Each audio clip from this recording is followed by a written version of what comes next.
सच साहिब मेरा। नानक बोले बुलाया तेरा।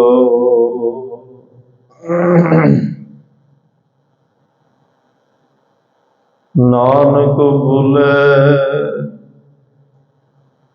बुलाया तेरा।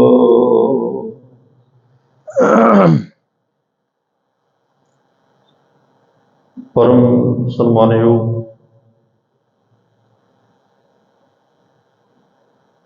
चवर छतर तखत दे मालक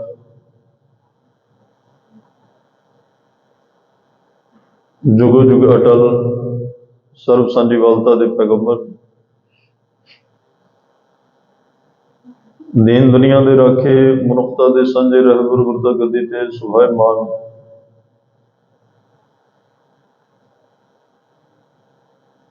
हलत पलत के रखे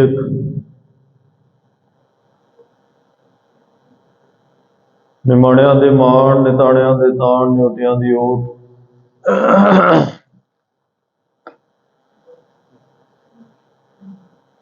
साहिबे कमाल धन धन धन साहिब श्री गुरु ग्रंथ साहिब जी महाराज।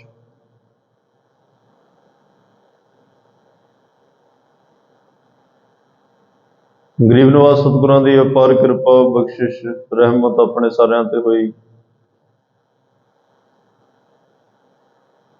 हर रोज की तरह सतगुरु पातशाह ने अपने सारिਆਂ ते तरस किया, अपनी पावन पवित्र निघी गोद दा आनंद बख्शिया।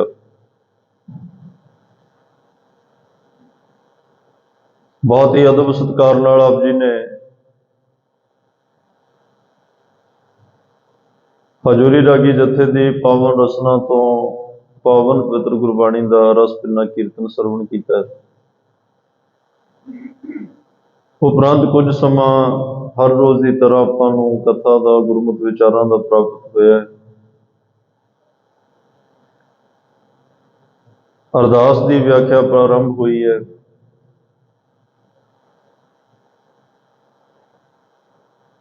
आपां सारे रल मिल के गुरु चरणों च बैठ के बहुत कुछ गुरु कोलों सीखण का यतन कर रहे हैं। अरदास दे अर्थ की हुंदे ने, अरदास करन लग्या भावना की होनी चाहिए है। अज सतगुरु आपां नूं दसणगे अरदास किहदे अगे करनी है। अरदास करन वाली असल थां किहड़ी है। अज सतगुरु पातशाह तो आपां सारिਆਂ ने यह समझना है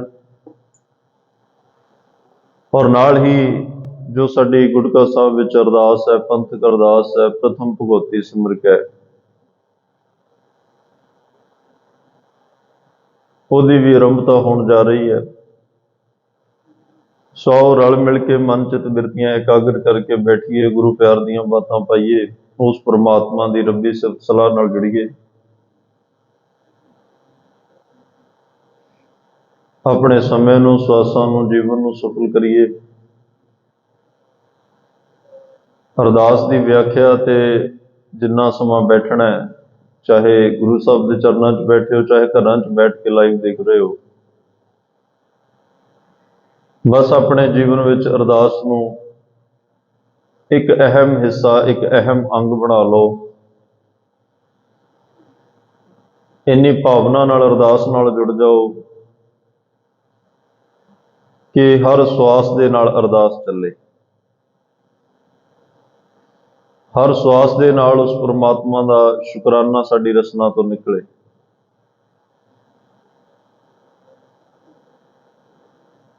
तो ये अरदास नहीं साडी परमात्मा दे नाल नेड़ता कर देनी है, उस परमात्मा दे घर सानू थां दवा देनी। अरदास एक वो जरिया है जिहदे राही अपना आप मिटा के उस परवतगार परमात्मा विच लीन होया जा सकता है। हर एक बख्शिश दे, उहदे दैवी गुणां दे, उहदियां रब्बी रहमतां दे पात्र बनया जा सकता है। ये अरदास को परमात्मा ने, गुरु साहब ने सानू रब्बी सुगात दिती है, जिहदे राही हर कोई अपना संबंध गुरु नाल परमात्मा नाल जोड़ सकता है। ਸੌ ਵਿਚਾਰ ਦੀ ਰਮਤਾ ਤੋਂ ਪਹਿਲਾਂ ਫਤਿਹ ਦੀ ਸਾਂਝ ਕਰੀਏ। ਕੋਈ ਵੀ ਰਸਨਾ ਵਾਂਝੀ ਨਾ ਰਵੇ। ਬਹੁਤ ਹੀ ਪਿਆਰ ਸਤਿਕਾਰ ਅਦਬ ਨਾਲ ਦੋਵੇਂ ਹੱਥ ਜੋੜ ਕੇ ਗੱਜ ਕੇ ਆਖਿਓ ਜੀ, ਵਾਹਿਗੁਰੂ ਜੀ ਕਾ ਖਾਲਸਾ, ਵਾਹਿਗੁਰੂ ਜੀ ਕੀ ਫਤਿਹ। ਸਤਿਗੁਰੂ ਪਾਤਸ਼ਾਹ ਨੇ ਜਿੱਥੇ ਸਾਨੂੰ ਅਰਦਾਸ ਕਰਨ ਦੀ ਜੁਗਤ ਦੱਸੀ, ਅਰਦਾਸ ਦੇ ਅਰਥ ਸਮਝਾਏ, ਉੱਥੇ ਸਾਨੂੰ ਦੱਸ ਰਿਹਾ ਕਿ ਅਰਦਾਸ ਕਿਹਦੇ ਅੱਗੇ ਕਰਨੀ। ਪਾਤਸ਼ਾਹ ਕਹਿੰਦੇ ਆ, ਹਰ ਇੱਕੋ ਦਾਤਾ ਸੇਵੀ ਹੈ, ਹਰ ਇੱਕ ਧਿਆਈ ਹੈ। ਧੰਨ ਸ਼੍ਰੀ ਗੁਰੂ ਗ੍ਰੰਥ ਸਾਹਿਬ ਮਹਾਰਾਜ ਦੀ ਰਮਤਾ ਵਿੱਚ ਇੱਕ ਓੰਕਾਰ ਲਿਖ ਦਿੱਤਾ ਗਿਆ। ਇੱਕ ਨਾਲ ਸਾਡੀ ਸਾਂਝ ਪਵਾਈ ਆ, ਇੱਕ ਨਾਲ ਜੁੜਨ ਵਾਸਤੇ ਕਿਹਾ, ਇੱਕ ਨੂੰ ਜਪਣ ਵਾਸਤੇ ਕਿਹਾ, ਇੱਕ ਨੂੰ ਧਿਆਉਣ ਵਾਸਤੇ ਕਿਹਾ, ਤੇ ਮਹਾਰਾਜ ਕਹਿੰਦੇ ਅਰਦਾਸ ਵੀ ਇੱਕ ਅੱਗੇ ਕਰ। ਹਰ ਇੱਕੋ ਦਾਤਾ ਮੰਗੀ ਹੈ, ਮਨ ਚਿੰਧਿਆ ਪਾਈ ਹੈ। ਇੱਕ ਪ੍ਰਮਾਤਮਾ ਅੱਗੇ ਅਰਦਾਸ ਕਰਨ ਦਾ ਫਾਇਦਾ ਕੀ ਹੋਏਗਾ? ਇੱਕ ਅਕਾਲ ਪੁਰਖ ਅੱਗੇ ਝੋਲੀ ਅੱਡ ਕੇ ਖੜਨ ਦਾ ਫਾਇਦਾ ਕੀ ਹੋਏਗਾ? ਮਨ ਚਿੰਧਿਆ ਪਾਈ ਹੈ। ਮਨ ਵਾਂਛਿਤ ਫਲ ਜਿਹੜੇ ਆ ਉਹ ਪ੍ਰਾਪਤ ਹੋ ਜਾਣਗੇ, ਜੋ ਵੀ ਮਨ ਚਾਹੁੰਦਾ ਹੈ, ਕਿਉਂਕਿ ਸਾਰੀਆਂ ਦਾਤਾਂ ਦਾ ਮਾਲਕ ਤਾਂ ਪ੍ਰਮਾਤਮਾ ਹੈ ਨਾ। ਜੇ ਕਿਸੇ ਹੋਰ ਕੋਲ ਮੰਗੋਗੇ, ਉਹਦੇ ਕੋਲੇ ਜਿੰਨਾ ਹੋਏਗਾ ਉਨਾ ਹੀ ਦੇ ਸਕੇਗਾ। ਉਹਦੇ ਵਿੱਚੋਂ ਵੀ ਉਹ ਸੋਚ ਕੇ ਦੇਗਾ, ਹਰ ਰੋਜ਼ ਨਹੀਂ ਦੇਗਾ, ਥੋੜਾ ਬਹੁਤਾ ਦੇ ਦੇਗਾ। ਅਹਿਸਾਨ ਵੀ ਸਾਰੀ ਜ਼ਿੰਦਗੀ ਜਤਾਉਂਦਾ ਰਹੇਗਾ ਤੇ ਸਾਡੀ ਜਿਹੜੀ ਭੁੱਖ ਪਿਆਸ ਇੱਛਾ ਉਹ ਫਿਰ ਨਹੀਂ ਮੁੱਕਣੀ। ਇਸ ਲਈ ਮਹਾਰਾਜ ਕਹਿੰਦੇ ਆ, ਹਰ ਇੱਕੋ ਦਾਤਾ ਸੇਵੀ ਹੈ, ਹਰ ਇੱਕ ਧਿਆਈ ਹੈ, ਹਰ ਇੱਕੋ ਦਾਤਾ ਮੰਗੀ ਹੈ, ਮਨ ਚਿੰਧਿਆ ਪਾਈ ਹੈ। ਜੇ ਦੂਜੇ ਪਾਸੋਂ ਮੰਗੀ ਹੈ ਤਾਂ ਲਾਜ ਮਰਾਈ ਹੈ।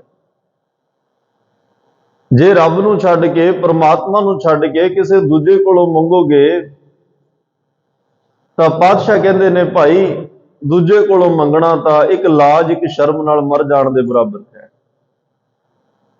ਕਿਸੇ ਹੋਰ ਕੋਲੋਂ ਨਹੀਂ ਮੰਗਣਾ। ਜੇ ਮੰਗਣਾ ਤਾਂ ਉਸ ਪਰਮਾਤਮਾ ਕੋਲੋਂ ਮੰਗਣਾ, ਉਸ ਵਾਹਿਗੁਰੂ ਕੋਲੋਂ ਮੰਗਣਾ, ਉਹਦੇ ਅੱਗੇ ਝੋਲੀ ਅੱਡਣੀ ਹੈ। ਦਸੇ ਪਾਤਸ਼ਾਹੀਆਂ ਨੇ ਜਦੋਂ ਵੀ ਅਰਦਾਸ ਕਰਨ ਦੀ ਸਾਨੂੰ ਜੁਗਤ ਦੱਸੀ ਤੇ ਉਸ ਪਰਮਾਤਮਾ ਅੱਗੇ ਅਰਦਾਸ ਕਰਨਾ ਸਿਖਾਇਆ। ਉਸ ਵਾਹਿਗੁਰੂ ਅੱਗੇ ਹੀ ਅਰਦਾਸ ਕਰਨ ਦਾ ਸਾਨੂੰ ਹੁਕਮ ਕੀਤਾ ਵੀ ਕਿਸੇ ਹੋਰ ਅੱਗੇ ਝੋਲੀ ਨਹੀਂ ਅੱਡਣੀ। ਧੰਨ ਸ਼੍ਰੀ ਗੁਰੂ ਰਾਮਦਾਸ ਪਾਤਸ਼ਾਹ ਕਹਿ ਰਿਹਾ, ਉਸ ਪਰਮਾਤਮਾ ਅੱਗੇ ਅਰਦਾਸ ਤਾਂ ਕਰਨੀ ਹੈ ਕਿਉਂਕਿ ਜਿਸ ਕਾ ਤਨ ਮਨ ਧਨ ਸਭ ਤਿਸ ਕਾ, ਸੋਈ ਸੁਗੜ ਸੁਜਾਨੀ, ਤਿਨ ਹੀ ਸੁਣਿਆ ਦੁੱਖ ਸੁਖ ਮੇਰਾ। ਹੁਣ ਜਿਹਨੇ ਇਹ ਤਨ ਦਿੱਤਾ, ਜਿਹਨੇ ਮਨ ਦਿੱਤਾ, ਜਿਹਨੇ ਧਨ ਦਿੱਤਾ, ਤੇ ਇਹਦੇ ਬਾਰੇ ਚ ਕੋਈ ਤਕਲੀਫ ਹੈ, ਚਾਹੇ ਤਨ ਦੀ ਹੈ, ਚਾਹੇ ਮਨ ਦੀ ਹੈ, ਚਾਹੇ ਧਨ ਨੂੰ ਲੈ ਕੇ ਆ, ਇਹਦੇ ਬਾਰੇ ਵਿੱਚ ਜਿਹੜੀ ਸਾਡੀ ਅਰਦਾਸ ਹੈ, ਬੇਨਤੀ ਹੈ, ਸਾਡੀ ਭਾਵਨਾ ਜਾਂ ਜਿਹੜੀ ਸਾਡੀ ਦਿੱਕਤ ਆ, ਉਹਨੂੰ ਪ੍ਰਮਾਤਮਾ ਹੀ ਸਮਝ ਸਕਦਾ, ਕਿਉਂਕਿ ਉਹਨੇ ਸਾਨੂੰ ਭੇਜਿਆ, ਉਹਨੇ ਬਣਾਇਆ। ਤੇ ਉਹਦੇ ਅੱਗੇ ਹੀ ਅਰਦਾਸ ਕਰੀਏ। ਗੁਰੂ ਰਾਮਦਾਸ ਪਾਤਸ਼ਾਹ ਕਹਿੰਦੇ, ਮੈਂ ਵੀ ਉਸ ਪ੍ਰਮਾਤਮਾ ਅੱਗੇ ਹੀ ਅਰਦਾਸ ਕਰਨਾ। ਤੇ ਭਾਈ ਗੁਰਸਿੱਖੋ, ਜਦੋਂ ਤੁਹਾਨੂੰ ਕਿਸੇ ਚੀਜ਼ ਦੀ ਲੋੜ ਹੈ, ਤੁਸੀਂ ਵੀ ਉਸ ਪ੍ਰਮਾਤਮਾ ਅੱਗੇ ਅਰਦਾਸ ਕਰਨੀ ਆ। ਜਿਸ ਕਾ ਤਨ ਮਨ ਧਨ ਸਭ ਤਿਸ ਕਾ, ਸੋਈ ਸੁਗੜ ਸੁਜਾਨੀ, ਤਿਨ ਹੀ ਸੁਣਿਆ ਦੁੱਖ ਸੁਖ ਮੇਰਾ, ਤਉ ਬਿਦ ਨੇਕੀ ਖਟਾਨੀ।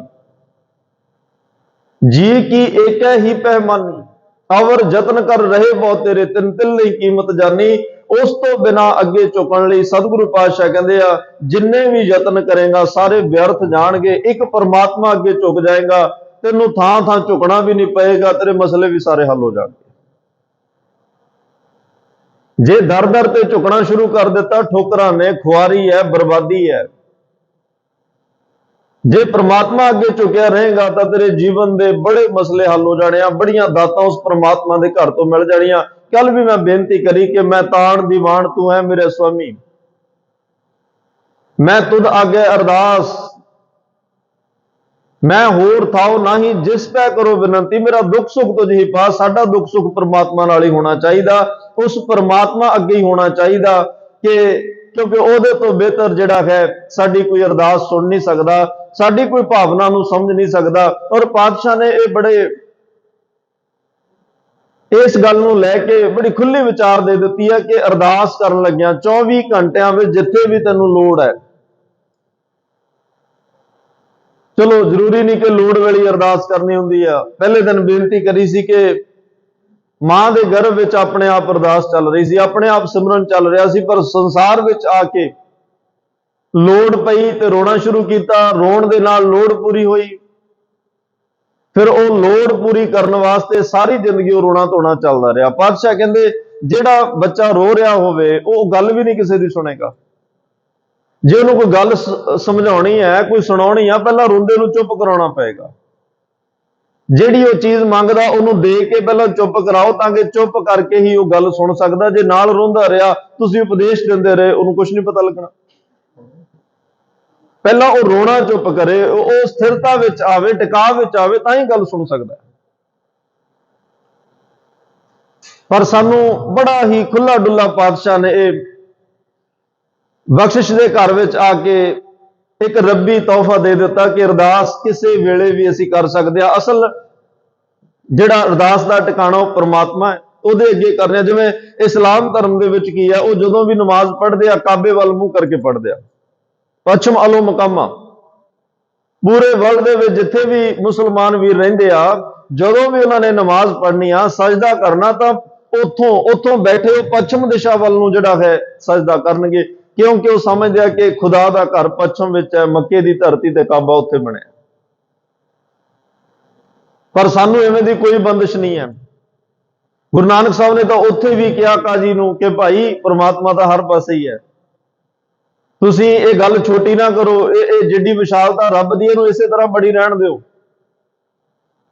ਪਰ ਅਸੀਂ ਵੀ ਕਈ ਵਾਰ ਇਦਾਂ ਦੇ ਵਹਿਮ ਕਰਨ ਲੱਗ ਜਾਂਦੇ ਆ ਵੀ ਚਲੋ ਜਿੱਧਰ ਨੂੰ, ਜਦੋਂ ਅਸੀਂ ਪੰਥਕ ਅਰਦਾਸ ਕਰਨੀ ਆ ਉਹ ਤਾਂ ਗੁਰੂ ਗ੍ਰੰਥ ਸਾਹਿਬ ਮਹਾਰਾਜ ਦੇ ਸਨਮੁਖ ਹੋ ਕੇ ਕਰਦੇ ਆ। ਪਰ ਕਈ ਜਗ੍ਹਾ ਤੇ ਗੁਰੂ ਗ੍ਰੰਥ ਸਾਹਿਬ ਦਾ ਪ੍ਰਕਾਸ਼ ਨਹੀਂ, ਲੇਕਿਨ ਅਰਦਾਸ ਕਰਨੇ। ਮੰਨ ਲਓ ਜਿਵੇਂ ਕਿਸੇ ਦੇ ਮਕਾਨ ਦੀ ਨੀਂਹ ਰੱਖਣੀ ਹੋਵੇ, 5 ਇੱਟਾਂ ਰੱਖਣੀਆਂ, ਹੁਣ ਉੱਥੇ ਅਰਦਾਸ ਕਰਨੀ ਪੈ ਜਾਏ, ਹੁਣ ਉੱਥੇ ਨਾ ਗੁਰੂ ਗ੍ਰੰਥ ਸਾਹਿਬ ਦਾ ਸਰੂਪ ਹੈ, ਨਾ ਕੋਈ ਪੋਥੀ ਹੈ, ਨਾ ਕੋਈ ਗੁਟਕਾ ਸਾਹਿਬ ਹੈ। ਚਲੋ ਕਈ ਵੀਰ ਮਹਾਰਾਜ ਸਾਹਿਬ ਦਾ ਸਰੂਪ, ਗੁਰੂ ਨਾਨਕ ਸਾਹਿਬ ਦੀ ਤਸਵੀਰ ਰੱਖ ਲੈਂਦੇ ਆ, 10ਵੇਂ ਪਾਤਸ਼ਾਹ ਦੀ ਰੱਖ ਲੈਂਦੇ ਆ। ਪਰ ਸਾਨੂੰ ਸ਼ਬਦ ਦੇ ਪੁਜਾਰੀ ਬਣਾਇਆ, ਸਾਨੂੰ ਅਕਾਲ ਦੇ ਪੁਜਾਰੀ ਬਣਾਇਆ, ਸਾਨੂੰ ਰਮੇ ਹੋਏ ਪ੍ਰਮਾਤਮਾ ਰਾਮ ਦੇ ਪੁਜਾਰੀ ਬਣਾਇਆ। ਉਹ ਸਭ ਜਗ੍ਹਾ ਸਰਵ ਵਿਆਪਕ ਹੈ। ਮਹਾਰਾਜ ਕਹਿੰਦੇ ਉੱਥੇ ਦੀ ਤੂੰ ਸਥਿਤੀ ਨੂੰ ਵੇਖ, ਜਿੱਧਰ ਨੂੰ ਠੀਕ ਲੱਗਦਾ ਉਧਰ ਨੂੰ ਮੁਖ ਕਰਕੇ ਦੋਵੇਂ ਹੱਥ ਜੋੜ ਕੇ ਅਰਦਾਸ ਕਰ ਲੈ, ਕਿਉਂਕਿ ਪ੍ਰਮਾਤਮਾ ਸਾਰੀਆਂ ਥਾਵਾਂ ਤੇ ਆ, ਸਾਰੀਆਂ ਦਿਸ਼ਾਵਾਂ 'ਚ ਹੈ। ਉਹ ਸਰਬਦੇਸੀ ਸਰਬਕਾਲੀ ਹੈ। ਕੋਈ ਏਦਾਂ ਦੀ ਵੱਖਰੀ ਕੋਈ ਨਿਸ਼ਚਿਤ ਥਾਂ ਨਹੀਂ ਹੈ ਕਿ ਤੈਨੂੰ ਉਹ ਗੁਰੂ ਘਰ ਤੋਂ ਬਾਹਰ ਪਤਾ ਹੀ ਨਾ ਲੱਗੇ ਹੁਣ ਕਿੱਧਰ ਨੂੰ ਮੂੰਹ ਕਰਕੇ ਅਰਦਾਸ ਕਰਾਂ। ਕਈ ਆਮ ਆਪਾਂ ਜਿਵੇਂ ਕਿਤੇ ਕੋਈ ਦਫ਼ਤਰ 'ਚ ਬੈਠਾ, ਕਿਸੇ ਦੁਕਾਨ ਮਕਾਨ ਨੇੜੇ ਆ, ਕੋਈ ਘਰ ਵਿੱਚ ਏਦਾਂ ਦਾ ਤਕਰਾਰ ਹੋ ਜਾਏ, ਉਹ ਕਹਿੰਦੇ ਆ ਚੱਲ ਗੁਰਦੁਆਰੇ ਵੱਲ ਨੂੰ ਮੂੰਹ ਕਰਕੇ ਅਰਦਾਸ ਕਰ।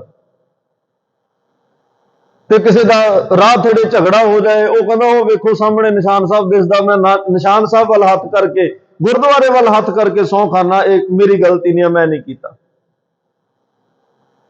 ਚਲੋ ਇਹ ਅਸੀਂ ਭਾਵਨਾ ਠੀਕ ਹੈ, ਲੇਕਿਨ ਜੇ ਗੁਰਬਾਣੀ ਨੂੰ ਗਹਿਰਾਈ ਵਿੱਚ ਸਮਝਿਆ ਹੁੰਦਾ, ਇਤਿਹਾਸ ਪੜ੍ਹਿਆ ਸੁਣਿਆ ਹੁੰਦਾ, ਗੁਰੂ ਗ੍ਰੰਥ ਸਾਹਿਬ ਦੇ ਕੋਲ ਆ ਕੇ ਬੈਠੇ ਹੁੰਦੇ, ਫਿਰ ਸਾਨੂੰ ਇਹ ਨਹੀਂ ਸੀ ਕਹਿਣਾ ਪੈਂਦਾ ਕਿ ਉਧਰ ਨੂੰ ਮੂੰਹ ਕਰਕੇ ਅਰਦਾਸ ਕਰ। ਆਮ ਵੀ ਅਸੀਂ ਵੇਖਦੇ ਆ ਨਾ, ਜਦੋਂ ਗੱਲ ਹੁੰਦੀ ਹੈ ਅਗਲਾ ਕਹਿੰਦਾ ਉੱਪਰ ਵਾਲਾ ਦੇਖੇਗਾ, ਨੀਲੀ ਛੱਤ ਵਾਲਾ ਦੇਖੇਗਾ, ਕੋਈ ਗੱਲ ਹੁੰਦੀ ਹੈ ਉੱਪਰ ਨੂੰ ਇਸ਼ਾਰਾ ਹੋ ਜਾਂਦਾ, ਕਿਉਂਕਿ ਸਾਡੀ ਮਾਨਸਿਕਤਾ 'ਚ ਇਹ ਗੱਲ ਬੈਠ ਗਈ ਕਿ ਰੱਬ ਉੱਪਰ ਹੀ ਰਹਿੰਦਾ। ਇਹ ਇਸਲਾਮ ਦੀ ਧਾਰਨਾ ਹੈ ਕਿ 7ਵੇਂ ਅਸਮਾਨ ਵਿੱਚ ਰੱਬ ਬੈਠਾ ਹੈ, ਖੁਦਾ ਉੱਥੇ ਰਹਿੰਦਾ ਹੈ। ਸਤਿਗੁਰੂ ਪਾਤਸ਼ਾਹ ਤਾਂ ਕਹਿੰਦੇ ਆ ਭਾਈ ਸਭੈ ਘਟ ਰਾਮ ਬੋਲੇ, ਰਾਮਾ ਬੋਲੇ ਰਾਮ ਬਿਨਾ ਕੋ ਬੋਲੇ ਰੇ। ਪਰਮਾਤਮਾ ਤਾਂ ਸਭਨੀ ਘਟੀ ਮੇਰਾ ਸੋਹ ਵਸੈ, ਸਹਿਬਨ ਘਟ ਨਾ। ਕੋਈ ਦੁਨੀਆ ਤੇ ਇਹੋ ਜੀ ਥਾਂ ਕੋਈ ਤੁਹਾਨੂੰ ਕੋਨਾ ਲੱਭੇਗਾ ਹੀ ਨਹੀਂ ਜਿੱਥੇ ਪਰਮਾਤਮਾ ਨਾ ਹੋਵੇ। ਸਰਬਦੇਸੀ ਸਰਬਕਾਲੀ ਹੈ, ਹਰ ਸਮੇਂ ਵਿੱਚ, ਹਰ ਦੇਸ਼ ਵਿੱਚ, ਜਿੱਥੇ ਵੀ ਕਰੋੜਾਂ ਬ੍ਰਹਿਮੰਡਾਂ ਦਾ ਮਾਲਕ ਹੈ। ਇਸੇ ਲਈ ਮਹਾਰਾਜ ਨੇ ਕੋਈ ਇਹ ਦਿਸ਼ਾ ਜਿਹੜੀ ਆ ਨਿਸ਼ਚਿਤ ਨਹੀਂ ਕੀਤੀ, ਕਿਉਂਕਿ ਅਸੀਂ ਤਾਂ ਜਿਹੜੇ ਆ ਧਰਤੀ ਦੇ ਉੱਪਰ ਮਾਤਲੋਕ 'ਚ ਰਹਿ ਰਹੇ ਆ, ਸਾਨੂੰ ਤਾਂ ਇੰਨਾ ਕੀ ਪਤਾ ਹੈ। ਜੀਵ ਜੰਤ ਤਾਂ ਪਾਣੀ ਵਿੱਚ ਵੀ ਰਹਿੰਦੇ ਆ, ਫਿਰ ਉਹ ਕਿਹੜੀ ਦਿਸ਼ਾ ਵੱਲ ਨੂੰ ਮੂੰਹ ਕਰਕੇ ਅਰਦਾਸ ਕਰਨ। ਆਕਾਸ਼ ਵਿੱਚ ਪੰਛੀ ਉੱਡਦੇ ਆ, ਉਹ ਕਿਹੜੀ ਦਿਸ਼ਾ ਵੱਲ ਨੂੰ ਮੂੰਹ ਕਰਕੇ ਅਰਦਾਸ ਕਰਨ। ਅਰਦਾਸ ਮੈਂ ਕੱਲ ਬੇਨਤੀ ਕਰੀ, ਜਾਨਵਰ ਵੀ ਕਰ ਰਹੇ ਆ, ਪੰਛੀ ਵੀ ਕਰ ਰਿਹਾ, ਰੱਬ ਸੁਣ ਵੀ ਰਿਹਾ। ਪਰ ਉੱਥੇ ਦਿਸ਼ਾ ਦੀ ਕੋਈ ਜਿਹੜੀ ਆ ਉਹ ਇਦਾਂ ਦੀ ਵਿਚਾਰ ਨਹੀਂ ਹੈ ਕਿ ਇਸ ਦਿਸ਼ਾ ਵੱਲ ਮੂੰਹ ਕਰਕੇ ਅਰਦਾਸ ਕੋਈ ਕਰੇਗਾ ਤਾਂ ਸੁਣੀ ਜਾਏਗੀ। ਅਸੀਂ ਸਵੇਰੇ ਕੋਈ ਘਰਾਂ 'ਚ ਨਿਤਨੇਮ ਜਦੋਂ ਕਰਦੇ ਹਾਂ, ਸਿਮਰਨ ਕਰਦੇ ਹਾਂ, ਉਹਦੇ ਲਈ ਵੀ ਬੜੇ ਮਨ ਵਿੱਚ ਇਦਾਂ ਦੇ ਤੌਖਲੇ ਹੁੰਦੇ ਆ ਵੀ ਕਿਹੜੇ ਪਾਸੇ ਨੂੰ ਮੂੰਹ ਕਰਕੇ ਬੈਠੀਏ, ਕਿਹੜੇ ਸ਼ਬਦ ਦਾ ਕਿੱਧਰ ਨੂੰ ਮੂੰਹ ਕਰਕੇ ਪਾਠ ਕਰਨਾ ਤਾਂ ਕਿ ਸਾਡਾ ਕਾਰਜ ਰਾਸ ਆਵੇ। ਇਦਾਂ ਦੇ ਵਹਿਮਾਂ ਭਰਮਾਂ ਚ ਸਤਿਗੁਰੂ ਨੇ ਸਾਨੂੰ ਨਹੀਂ ਪਾਇਆ। ਮਹਾਰਾਜ ਨੇ ਤਾਂ ਬੜੀ ਖੁੱਲੀ ਡੁੱਲੀ ਵਿਚਾਰ ਦਿੱਤੀ ਆ, ਭਾਈ ਊਠਤ ਬੈਠਤ ਸੋਵਤ ਨਾਮ। ਧਿਆਨ ਲੱਗਣਾ ਚਾਹੀਦਾ, ਪੈ ਕੇ ਲੱਗਦਾ ਪੈ ਕੇ ਲਾ ਲਾ, ਬੈਠ ਕੇ ਲੱਗਦਾ ਬੈਠ ਕੇ ਲਾ ਲਾ, ਘਰ ਚ ਲੱਗਦਾ ਘਰ ਚ ਲਾ ਲਾ, ਗੁਰੂ ਘਰ ਆ ਕੇ ਲੱਗਦਾ ਗੁਰੂ ਘਰ ਲਾ। ਮਸਲਾ ਤਾਂ ਧਿਆਨ ਦਾ, ਤੇਰੇ ਧਿਆਨ ਤੇਰੇ ਚੇਤੇ ਵਿੱਚ ਪਰਮਾਤਮਾ ਹੋਣਾ ਚਾਹੀਦਾ। ਤੇਰੇ ਅੰਦਰ ਪਰਮਾਤਮਾ ਦੀ ਜਿਹੜੀ ਆ ਉਹ ਯਾਦ ਹਮੇਸ਼ਾ ਬੜੀ ਰਹਿਣੀ ਚਾਹੀਦੀ ਆ। ਇਹ ਨਹੀਂ ਕਿ ਕਿਹੜੀ ਦਿਸ਼ਾ ਵੱਲ ਨੂੰ ਬੈਠ ਕੇ ਤੂੰ ਅਰਦਾਸ ਕਰੇ ਤਾਂ ਉਹ ਜ਼ਿਆਦਾ ਸੁਣੇਗਾ, ਏਦਾਂ ਦਾ ਕੁਝ ਨਹੀਂ। ਮਹਾਰਾਜ ਨੇ ਬੜਾ ਖੁੱਲਾ ਡੁੱਲਾ ਇਹ ਸਾਰਾ ਸਾਨੂੰ ਸਬਜੈਕਟ ਦਿੱਤਾ ਹੈ। ਹਜ਼ੂਰ ਕਹਿੰਦੇ ਆ, ਮੇਰਾ ਦੁੱਖ ਸੁੱਖ ਪਰਮਾਤਮਾ ਤੇਰੇ ਚਰਨਾਂ ਵਿੱਚ ਹੈ। ਧੰਨ ਗੁਰੂ ਰਾਮਦਾਸ ਪਾਤਸ਼ਾਹ ਕਹਿੰਦੇ ਆ, ਮਨੁੱਖ ਕੋਲੇ ਇੰਨੀ ਤਾਕਤ ਨਹੀਂ ਕਿ ਮਨੁੱਖ ਅੱਗੇ ਕਦੀ ਵੀ ਕੋਈ ਝੋਲੀ ਅੱਡ ਕੇ ਮੰਗੀ ਨਾ, ਕਿਉਂਕਿ ਮਾਨੋ ਕੀ ਟੇਕ ਬਿਰਥੀ ਸਭ ਜਾਣ। ਬੰਦਿਆਂ ਤੋਂ ਮੰਗੇਗਾ ਪਛਤਾਉਣਾ ਪਏਗਾ। ਤੂੰ ਉਸ ਪਰਮਾਤਮਾ ਤੋਂ ਮੰਗੀ ਜਿਹੜਾ ਇੰਨੀ ਵੱਡੀ ਤਾਕਤ ਦਾ ਮਾਲਕ ਹੈ, ਵਿੱਚੇ ਧਰਤੀ ਵਿੱਚੇ ਪਾਣੀ, ਵਿੱਚ ਕਾਸ਼ਟ ਅਗਮ ਤਰੀਜੈ।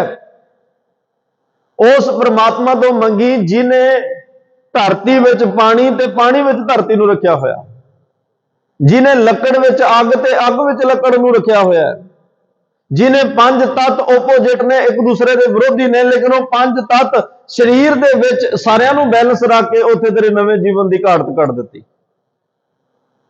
ਉਸ ਤਾਕਤ ਦੇ ਮਾਲਕ ਪਰਮਾਤਮਾ ਅੱਗੇ ਅਰਦਾਸ ਕਰੀ।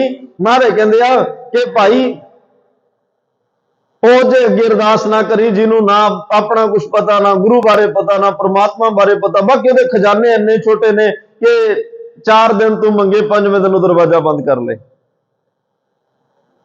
ਇਹੋ ਜਿਹੇ ਕੋਲੇ ਨਾ ਮੰਗੀ, ਉਸ ਗੁਰੂ ਕੋਲ, ਉਸ ਦਾਤੇ ਕੋਲੇ ਮੰਗੀ ਜਿਹੜਾ ਸਵੇਰੇ 3 ਵਜੇ ਪ੍ਰਕਾਸ਼ ਹੋ ਕੇ ਦਰਵਾਜ਼ਾ ਖੋਲ ਕੇ ਬੈਠ ਜਾਂਦਾ। ਭਾਈ ਸਿੱਖਾ 24 ਘੰਟੇ ਤੇਰੇ ਲਈ ਦਰਵਾਜ਼ਾ ਖੁੱਲਾ, ਜਦੋਂ ਜੀ ਕੀਤਾ ਆ ਜਾਈ, ਜੋ ਮੰਗਣਾ ਮੰਗ ਲਈ, ਸਾਰੀਆਂ ਦਾਤਾਂ ਤੇਰੇ ਲਈ ਰੱਖੀਆਂ ਨੇ।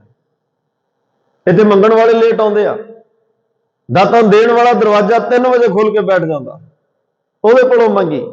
ਪਾਤਸ਼ਾਹ ਕਹਿੰਦੇ ਆ, ਵਿੱਚੇ ਧਰਤੀ ਵਿੱਚੇ ਪਾਣੀ, ਵਿੱਚ ਕਾਸ਼ਟ ਅਗਮ ਤਰੀਜੈ, ਬੱਕਰੀ ਸਿੰਘ ਇੱਕ ਤੈ ਥਾਇ ਰੱਖੈ, ਮਨ ਹਰ ਜਪ ਭ੍ਰਮ ਕੋ ਦੂਰ ਕੀਜੈ। ਜਿਹਨੇ ਸ਼ੇਰ ਤੇ ਬੱਕਰੀ ਨੂੰ ਇੱਕ ਥਾਂ ਤੇ ਰੱਖ ਦਿੱਤਾ। ਪੀਰ ਬੁੱਢਣ ਸ਼ਾਹ ਦੇ ਸਥਾਨ ਦੇ ਆਪਾਂ ਬੜੀ ਵਾਰ ਦਰਸ਼ਨ ਕੀਤੇ ਆ, ਕੀਰਤਪੁਰ ਸਾਹਿਬ ਦੇ ਉਤਲੇ ਪਾਸੇ, ਤੇ ਉਹਨਾਂ ਦੀ ਬੰਦਗੀ ਇਸ ਸਿਖਰ ਤੇ ਆ ਕਿ ਉੱਥੇ ਵੀ ਜਿਹੜਾ ਇਤਿਹਾਸ ਲਿਖਿਆ ਜਾਂ ਇਤਿਹਾਸ ਵਿੱਚ ਜੋ ਲਿਖਿਆ ਮਿਲਦਾ ਹੈ, ਪੀਰ ਬੁੱਢਣ ਸ਼ਾਹ ਦੀਆਂ ਬੱਕਰੀਆਂ ਨੂੰ ਸ਼ੇਰ ਚਾਰਦੇ ਸੀ, ਜਦ ਕਿ ਬੱਕਰੀ ਤਾਂ ਸ਼ੇਰ ਦੀ ਖੁਰਾਕ ਹੈ, ਜੀਆਂ ਕਾ ਹਰ ਜੀ ਖਾਵਣੇ।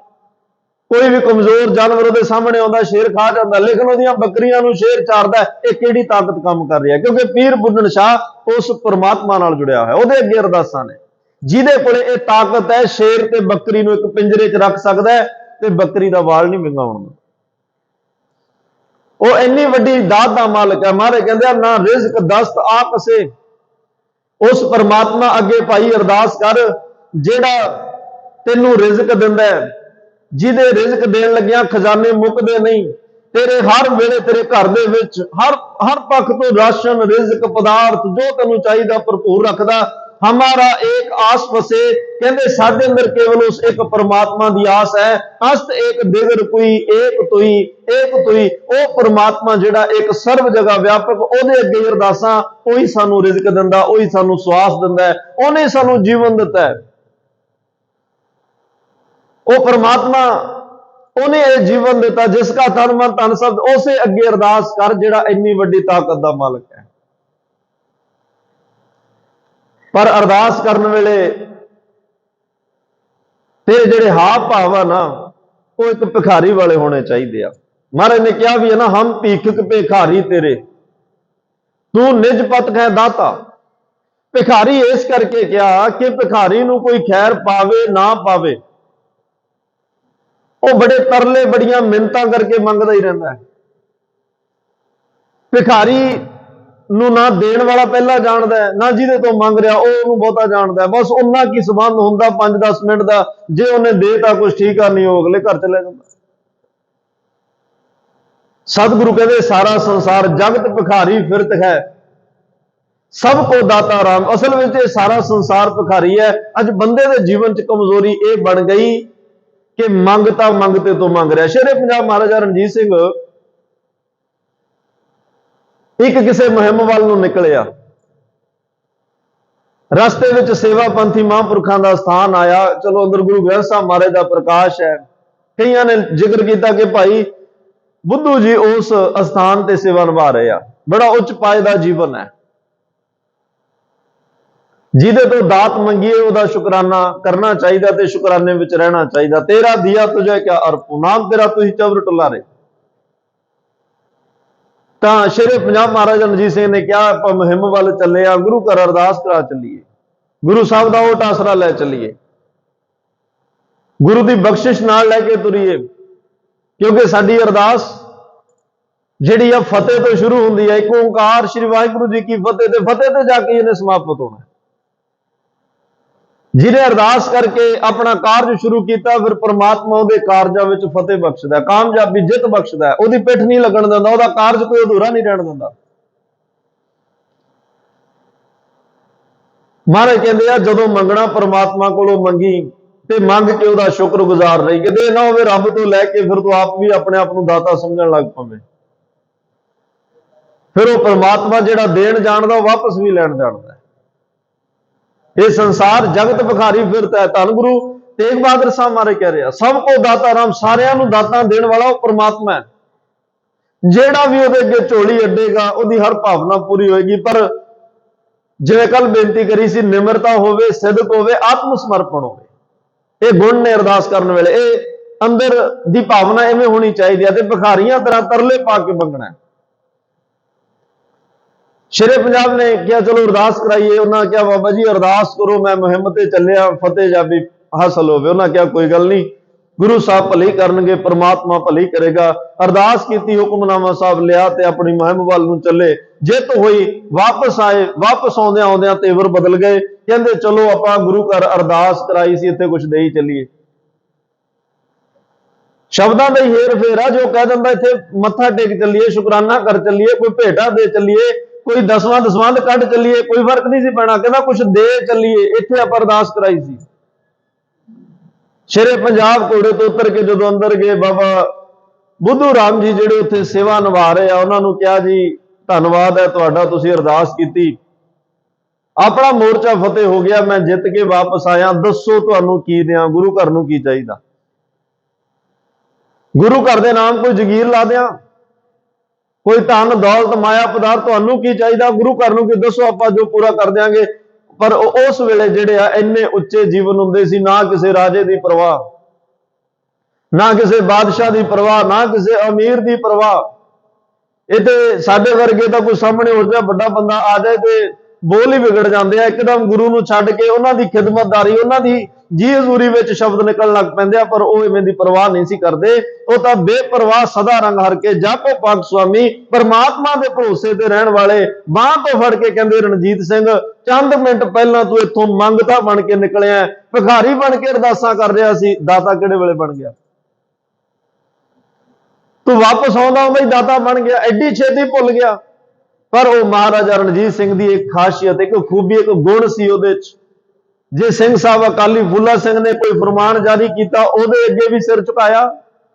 ਤੇ ਜੇ ਉਸ ਵੇਲੇ ਉਸ ਗ੍ਰੰਥੀ ਸਿੰਘ ਨੇ ਕਿਹਾ ਵੀ ਭਾਈ ਤੇਰੇ ਲਈ ਇਹ ਗੱਲ ਸ਼ੋਭਾ ਨਹੀਂ ਦਿੰਦੀ, ਗੁਰੂ ਤੋਂ ਅਸੀਂ ਭਿਖਾਰੀ ਬਣ ਕੇ ਮੰਗਣਾ ਹੀ ਹੈ, ਅਸੀਂ ਦਾਤੇ ਨੇ, ਅਸੀਂ ਗੁਰੂ ਨੂੰ ਕੀ ਦੇ ਸਕਦੇ ਹਾਂ, ਤੇਰਾ ਦਿਆ ਤੁਝੇ ਕਰ ਪੋ। ਸ਼ੇਰੇ ਪੰਜਾਬ ਨੇ ਉੱਥੇ ਹੱਥ ਜੋੜ ਕੇ ਫਿਰ ਮਾਫੀ ਮੰਗੀ, ਮੈਂ ਭੁੱਲ ਗਿਆ ਸੀ, ਮੇਰੇ ਸ਼ਬਦ ਵਿਗੜ ਗਏ। ਹਾਂ, ਮੈਂ ਗੁਰੂ ਨੂੰ ਕੀ ਦੇ ਸਕਦਾ? ਗੁਰੂ ਨੇ ਆ ਸਭ ਕੁਝ ਦਿੱਤਾ। ਇਹਦੇ ਵਿੱਚੋਂ ਕੋਈ ਦਸਵੰਧ ਦੀ ਭੇਟਾ, ਜੋ ਦਸਵੰਧ ਚਾਹੀਦਾ ਤੁਸੀਂ ਲੈ ਲਓ। ਮਾਰੇ ਕਹਿੰਦੇ ਪ੍ਰਮਾਤਮਾ ਅੱਗੇ ਅਰਦਾਸ ਕਰ ਭਾਈ, ਹਰ ਤਰ੍ਹਾਂ ਦੀ ਫਤਿਹਯਾਬੀ ਮਿਲੇਗੀ, ਕਾਮਯਾਬੀ ਮਿਲੇਗੀ। ਇਹ ਸਾਰਾ ਸੰਸਾਰ ਭਿਖਾਰੀਆਂ ਦੀ ਤਰ੍ਹਾਂ ਹੈ, ਕਿਸੇ ਭਿਖਾਰੀ ਕੋਲੇ ਨਾ ਮੰਗਣ ਚਲਿਆ ਜਾਈ, ਪਛਤਾਉਣਾ ਪਏਗਾ। ਕਹੋ ਨਾਨਕ ਮਨ ਸਿਮਰ ਤੇ ਪੂਰਨ ਹੋਵੇ ਕਾਮ। ਉਸ ਪਰਮਾਤਮਾ ਨੂੰ ਚੇਤੇ ਰੱਖ ਜਿਹਦੇ ਨਾਲ ਤੇਰੀ ਲਿਵ ਜਨਮ ਤੋਂ ਪਹਿਲਾਂ ਜੁੜੀ ਹੋਈ ਹੈ, ਜਿਹਦੇ ਸਿਮਰਨ ਵਿੱਚ ਜਨਮ ਤੋਂ ਪਹਿਲਾਂ ਜੁੜਿਆ ਹੋਇਆ ਹੈ, ਜਿਹਦੇ ਅੱਗੇ ਅਰਦਾਸਾਂ ਜਨਮ ਤੋਂ ਪਹਿਲਾਂ ਤੂੰ ਕਰਦਾ ਆ ਰਿਹਾ। ਹੁਣ ਵੀ ਉਸੇ ਨਾਲ ਸੰਬੰਧ ਜੋੜ ਕੇ ਰੱਖ। ਸਿਮਰਨ ਰਾਹੀਂ ਸੰਬੰਧ ਜੁੜਨਾ ਹੈ, ਅਰਦਾਸ ਰਾਹੀਂ ਸੰਬੰਧ ਜੁੜਨਾ ਹੈ, ਉਹਦੇ ਨਾਲ ਸੰਬੰਧ ਜੋੜ। ਤੈਨੂੰ ਉਸ ਪਰਮਾਤਮਾ ਦੇ ਘਰ ਤੋਂ ਕੋਈ ਟੋਟਾ ਨਹੀਂ ਰਹੇਗਾ। ਜੇ ਸੰਸਾਰ ਦੇ ਵਿੱਚ ਹੀ ਤੂੰ ਮੰਗਣ ਲੱਗ ਪਿਆ ਤੇ ਮਹਾਰਾਜ ਕਹਿੰਦੇ ਫਿਰ ਤੇਰੇ ਜੀਵਨ ਦੇ ਵਿੱਚ ਜਿਹੜਾ ਹੈ ਇਹ ਕਦੇ ਕਾਰਜ ਰਾਸ ਨਹੀਂ ਹੋਣਗੇ। ਬੰਦਿਆਂ ਤੋਂ ਮੰਗੇਗਾ, ਇੱਥੇ ਨਿਰਾਸ਼ ਕਰਨ ਵਾਲੇ ਬਹੁਤ ਮਿਲਣਗੇ। ਕਿਸੇ ਨੇ ਤੇਰੀ ਜਿਹੜੀ ਆ ਮੰਗ ਪੂਰੀ ਨਹੀਂ ਕਰਨੀ, ਫਿਰ ਤੈਨੂੰ ਪਛਤਾਉਣਾ ਪਏਗਾ। ਸਤਿਗੁਰੂ ਕਹਿੰਦੇ ਆ ਦਰ ਮਾਦੇ ਠਾਡੇ ਦਰਬਾਰ, तुझ बिन सुरत करे को मेरी दर्शन दीजै खोल के बाहर। कहते मैं तेरे दर ते मंगता बन के आया, मैं तेरे बारे एक गल सुनी है, तू धनिया तो वध धनी है। जदों कोई तेरे दर ते झोली अड़दा है तां तू उसकी झोली विच दात पा के प्रसन्न होना है। किसी नूं दात दे के पछताउंदा नहीं, किसी नूं दात दे के झोरा नहीं, तेनों कोई संसा नहीं है कि मैं क्यों दिता, पछतावा नहीं लगता तेनों। ये मैं सारी शोभा तुहाडी सुन के पातशाह तुहाडे दर ते आया। तुम धन धनी उदार त्यागी, धनियां दे धनी, अमीरां दे अमीर, बल्कि गुणवंतियां नूं गुण देण वाले हो, धनवानां नूं होर धन देण वाले हो। एडा धन दा खजाना तुहाडे घर विच। तुसीं पातशाह हो, तुसीं दाते हो, तुहाडे दर ते कोई कमी नहीं। मारे कहंदे श्रवणन सुनियत सो जस तुम्हार, मैं अपने कन्ना दे नाल ये तुहाडा जस सुनिया। मांगो काहे रंग सब देखो तुम ही ते मेरो निस्तार। मैं तुहाडे अगे भिखारी भी मंगदे वेखिया, गरीब भी मंगदे वेखिया, राजे भी मंगदे वेखिया, जिने जो मंगिया तुसीं उहदी झोली च पाया। सतगुरु कहंदे अज मैं भी तुहाडे कोल मंगण आया, कईयां नूं तुसीं तारिया ते मेरे जीवन दा जिहड़ा है वो भी तुसीं भला करना है। चार पदार्थ दिंदियां देरी नहीं करदा परमात्मा, क्योंकि उहदे दर ते कमी कोई नहीं है। भगत साहब जी ने एक वचन होर बड़े कमाल का किया, कहण लगे देखो जो मंगनी लगा ना, कई बारी वैसे वो शब्द जिहड़े पढ़े, कहंदे मैं ऐ मालिक किसी मनुख के दर उपर जाके मंगा तो सोचदा इथों मंगण नालों तो मौत चंगी है, क्योंकि पता नहीं मंगण वाले ने मुरों जिन्हें देना उन्हें की कहना, देना या नहीं देना। जदों मनुख के दर उपर अरदास करिए, कोई मनुख के अगे झोली अड्ड के अरदास करे, ताही गुरु नानक साहब ने भाई मरदाने नूं कहा सी अपने विआह वाले दिन, उन्होंने अपनी कीमती पोशाक चोला दे के कहा भाई मरदानिया ये गुरु नानक दा चोला है, ये तेरे धर्म दा मैं चोला पवा दिता, सिक्खी दा बाणा है, जदों मंगना रब तो मंगना, ये चोले दी झोली किसी बंदे अगे नहीं अड्डनी। संसार में किसी भिखारी अगे झोली अड्ड के ना खड़ी, दाग लग जाएगा। जदों मंगना उस करतार तो मंगी, परमात्मा तो मंगी, तेरे दर ते तेरे घर में कोई कमी नहीं छड्डेगा। भाई मरदाना जी धन सन जिन्हां ने गुरु नानक साहब दा बचन पल्ले नाल बन्निया, 8.25 साल दियां उदासियां भी कीतियां, घर दा कोई फिक्र नहीं कीता, घर दी कोई चिंता नहीं, घरे भी यही गल सिखाई भाई ना मैं तुहानूं कुछ देना है ना किसी होर ने तुहानूं कुछ देना है, बस जदों भी टोटा आवे परमात्मा अगे अरदास करियो, वो तुहाडी अरदास पूरी करेगा, तुहाडे कारज रास करेगा। परमात्मा अगे ही अरदास करियो। ते मारे कहंदे रे जी लाज लाज तो नहीं, जदों बंदा बंदे अगे अरदास करदा, मारे कहंदे तैनूं भाई उस वेले शर्म आनी चाहिए, तेनों लज्जिया आनी चाहिए कि परमात्मा ने तेनों एडा सोहना मनुखा जामा दिता, तेनों इन्नी कि सोझी दे दी कि भाई जो मंगना गुरु ग्रंथ साहब तो मंग, परमात्मा तो मंग, तू किसी अगे झोली क्यों अट के खड़ गया, तू किसी बंदे अगे झोली अट के क्यों खड़ गया।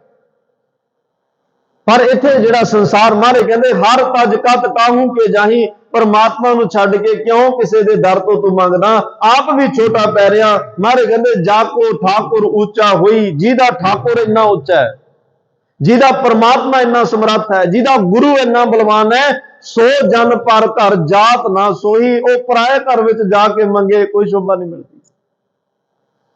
अपने घर नूं छड्ड के किसी होर दे घर तो मंगे, ये शोभा वाली गल नहीं है, इस गल की लज्जा महसूस करनी चाहिए है। सतगुरु कहंदे आ परमात्मा जिहड़ा है ये बड़ा समर्थ, भगतां ने भी रब तो ही मंगया, दो सिर मांगो चूना पाओ कि संग लूना, अध सिर मांगो डाले मोको दोनों वक्त ज्वाले, खाट मांगो चौपाई सराहना अवर तलाई, ऊपर को मांगो खींदा तेरी भगत करे जन थींदा।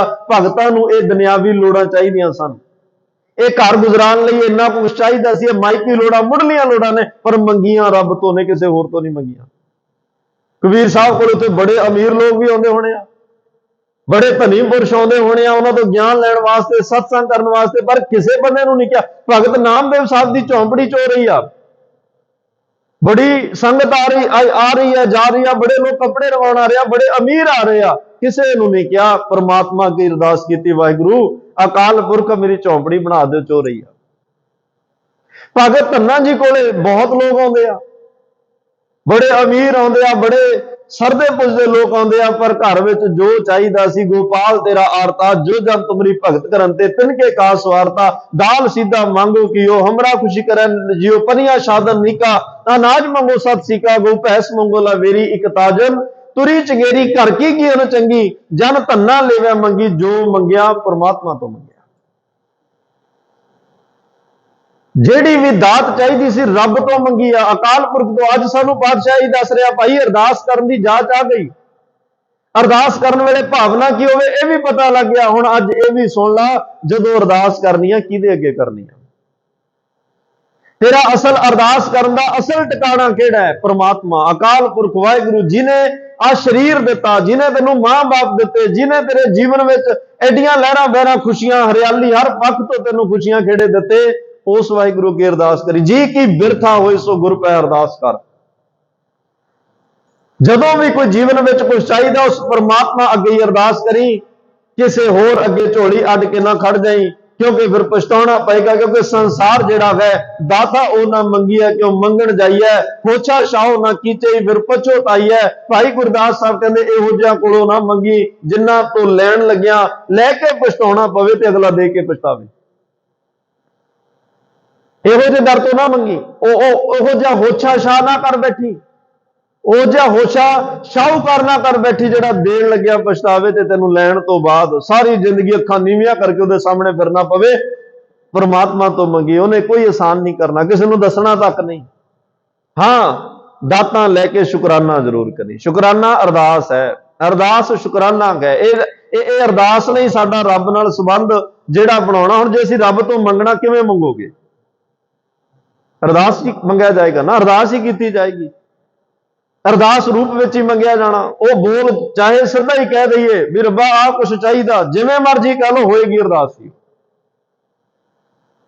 ਹੋਏਗੀ। ਅਰਦਾਸ ਸ਼ਬਦ ਕਿਸੇ ਦੇ ਬਹੁਤੇ ਨਿਖਰੇ ਹੋਏ ਜਾਂ ਕਿਸੇ ਦੇ ਬਹੁਤ ਸਿੱਧੇ ਸਾਦੇ ਸ਼ਬਦ ਹੋ ਸਕਦੇ ਆ, ਲੇਕਿਨ ਹੋਣਗੇ ਉਹ ਅਰਦਾਸ ਰੂਪ ਵਿੱਚ। ਤਾਂ ਹੀ ਉਸ ਪਰਮਾਤਮਾ ਦੇ ਦਰ ਤੋਂ ਇਹ ਦਾਤਾਂ ਮਿਲਣੀਆਂ, ਕਿਉਂਕਿ ਦੱਦਾ ਦਾਤਾ ਇੱਕ ਹੈ, ਸਭ ਕੋ ਦੇਵਨਹਾਰ, ਦਿੰਦੇ ਤੋੜ ਨਾ ਆਵੀਆ, ਗੰਤ ਭਰੇ ਭੰਡਾਰ। ਤੇਰੇ ਦਰ ਤੋਂ ਮੰਗਣਾ ਪਾਤਸ਼ਾਹ ਜਿਹੜਾ ਹੈ, ਤੇਰੇ ਦਰ ਨੂੰ ਛੱਡ ਕੇ ਕਿਸੇ ਹੋਰ ਤੋਂ ਮੰਗਣਾ, ਇਹ ਮੂਰਖਤਾ ਹੀ ਹੈ। ਗੁਰੂ ਨਾਨਕ ਸਾਹਿਬ ਨੂੰ ਜਦੋਂ ਬਾਬਰ ਮਿਲਿਆ, ਬਾਬਰ ਪਹਿਲੀ ਗੱਲ ਤਾਂ ਦਰਸ਼ਨ ਕਰਕੇ ਨਿਹਾਲ ਹੋ ਗਿਆ। ਮਹਾਰਾਜ ਸਾਹਿਬ ਨੇ ਬੜੀ ਬੇਬਾਕੀ ਨਾਲ ਉਹਦੇ ਨਾਲ ਗੱਲਾਂ ਬਾਤਾਂ ਕੀਤੀਆਂ। ਉਹਨੂੰ ਉਹਦੇ ਮੂੰਹ ਤੇ ਕਿਹਾ, ਪਾਪ ਕੀ ਜੰਜ ਲੈ ਕਾਬ ਨੂੰ ਢਾਇਆ, ਜੋਰੀ ਮੰਗਾ ਦਾਨ ਵੇ ਲਾਲੂ।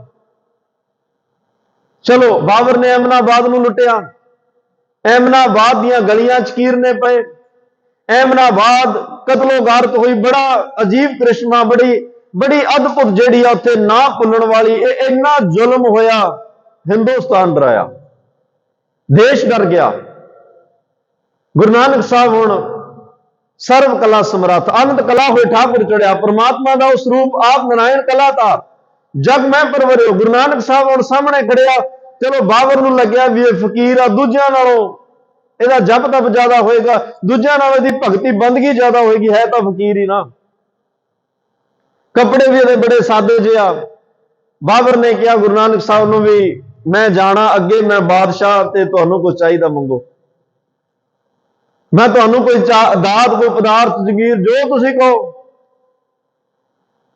ਪਰ ਗੁਰੂ ਨਾਨਕ ਸਾਹਿਬ ਨੇ ਕਿਹਾ, ਕਹਿ ਨਾਨਕ ਸੁਨ ਬਾਬਰ ਮੀਰ, ਤੁਝ ਤੇ ਮੰਗੈ ਸੋ ਅਹਿਮ ਫਕੀਰ। ਜਿਹੜਾ ਤੇਰੇ ਤੋਂ ਮੰਗੇਗਾ ਨਾ ਉਹ ਫਕੀਰ ਹੀ ਨਹੀਂ ਹੋਏਗਾ। ਤੇਰੇ ਵਰਗੇ ਕੋਲੋਂ ਮੰਗਣ ਨਾਲੋਂ ਤਾਂ ਮਰ ਜਾਣਾ ਚੰਗਾ ਹੈ। ਤੂੰ ਕਿਸੇ ਨੂੰ ਕੀ ਦੇ ਸਕਦਾ? ਤੂੰ ਤਾਂ ਵੇਖ ਕਿੰਨੀ ਕਤਲ, ਇੱਥੇ ਕਿੰਨੀ ਕਤਲੋਗਾਰਤ ਕਰਕੇ ਲੋਕਾਂ ਦੇ ਘਰ ਉਜਾੜ ਦਿੱਤੇ। ਤੇਰੇ ਵਰਗੇ ਪਾਪੀ ਤੋਂ ਮੈਂ ਕਿਉਂ ਮੰਗਣਾ?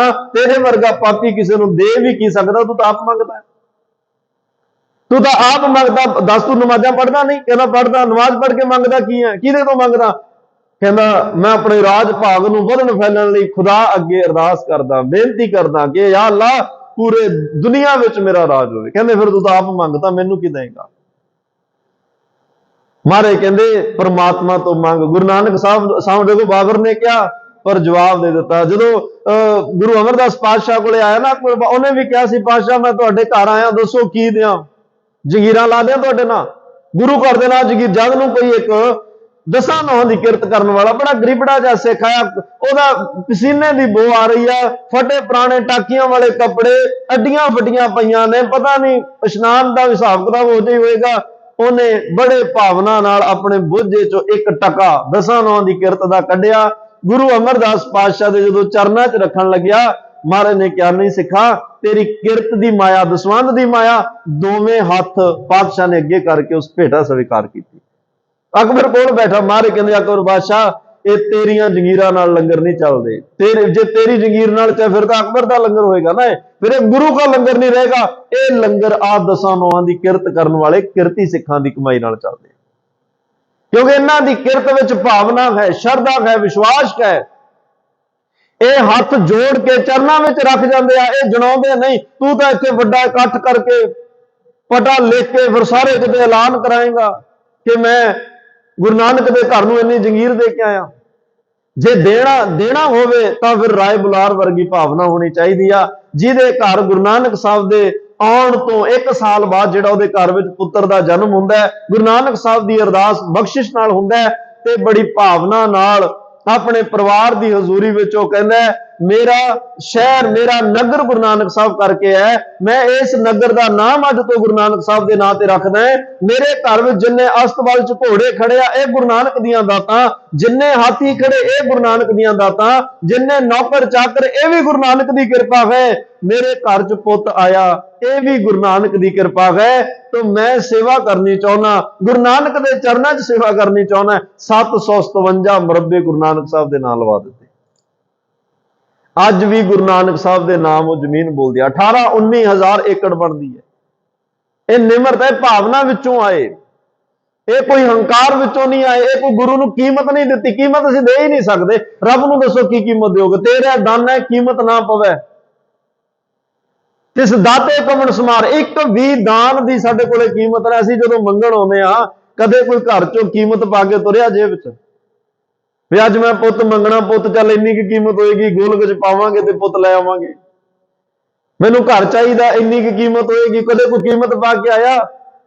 कई जदों मंगण आउंदे, क्योंकि रब तो मंगदा ही ओह जिहदे कोले हुंदा नहीं, ते जिहड़ा मंगण आया उहदे कोले तां ना घर है, ना कोई नौकरी है, ना उहदे कोले पैसा, जिद्दे ओह मंग रिहा उद्दे तां हो सकदा उहदे कोले गोलक च पाउण लई भी पैसे ना होण, कड़ा प्रशादी दे कराउण वास्ते भी हो सकता माया ना होवे। जे इन्नी गुंजाइश होवे फिर तो शुकराना करना है, मंगण थोड़ा है, धन्नवाद करना है। जिहड़ा मंगण आया दा मतलब उहदे कोले इहो जे भी आए जिन्हां कोले कख नहीं सी, भाई सोमे शाह वर्गे, भाई सोमा सी रोजी रोटी लई आए सी ना, पर गुरु नानक पातशाह ने शाह बनाया। गुरु रामदास महाराज ने पातशाहियां बादशाहियां बख्शियां, शाहूकारा बख्शिया, अमीरियां बख्शियां, और जिन्होंने भाई इस दर तो परमात्मा के दर तो अमीरी मिल जाए, उन्हां दियां अमीरियां जुगां जुगांतरां तक निभदियां ने।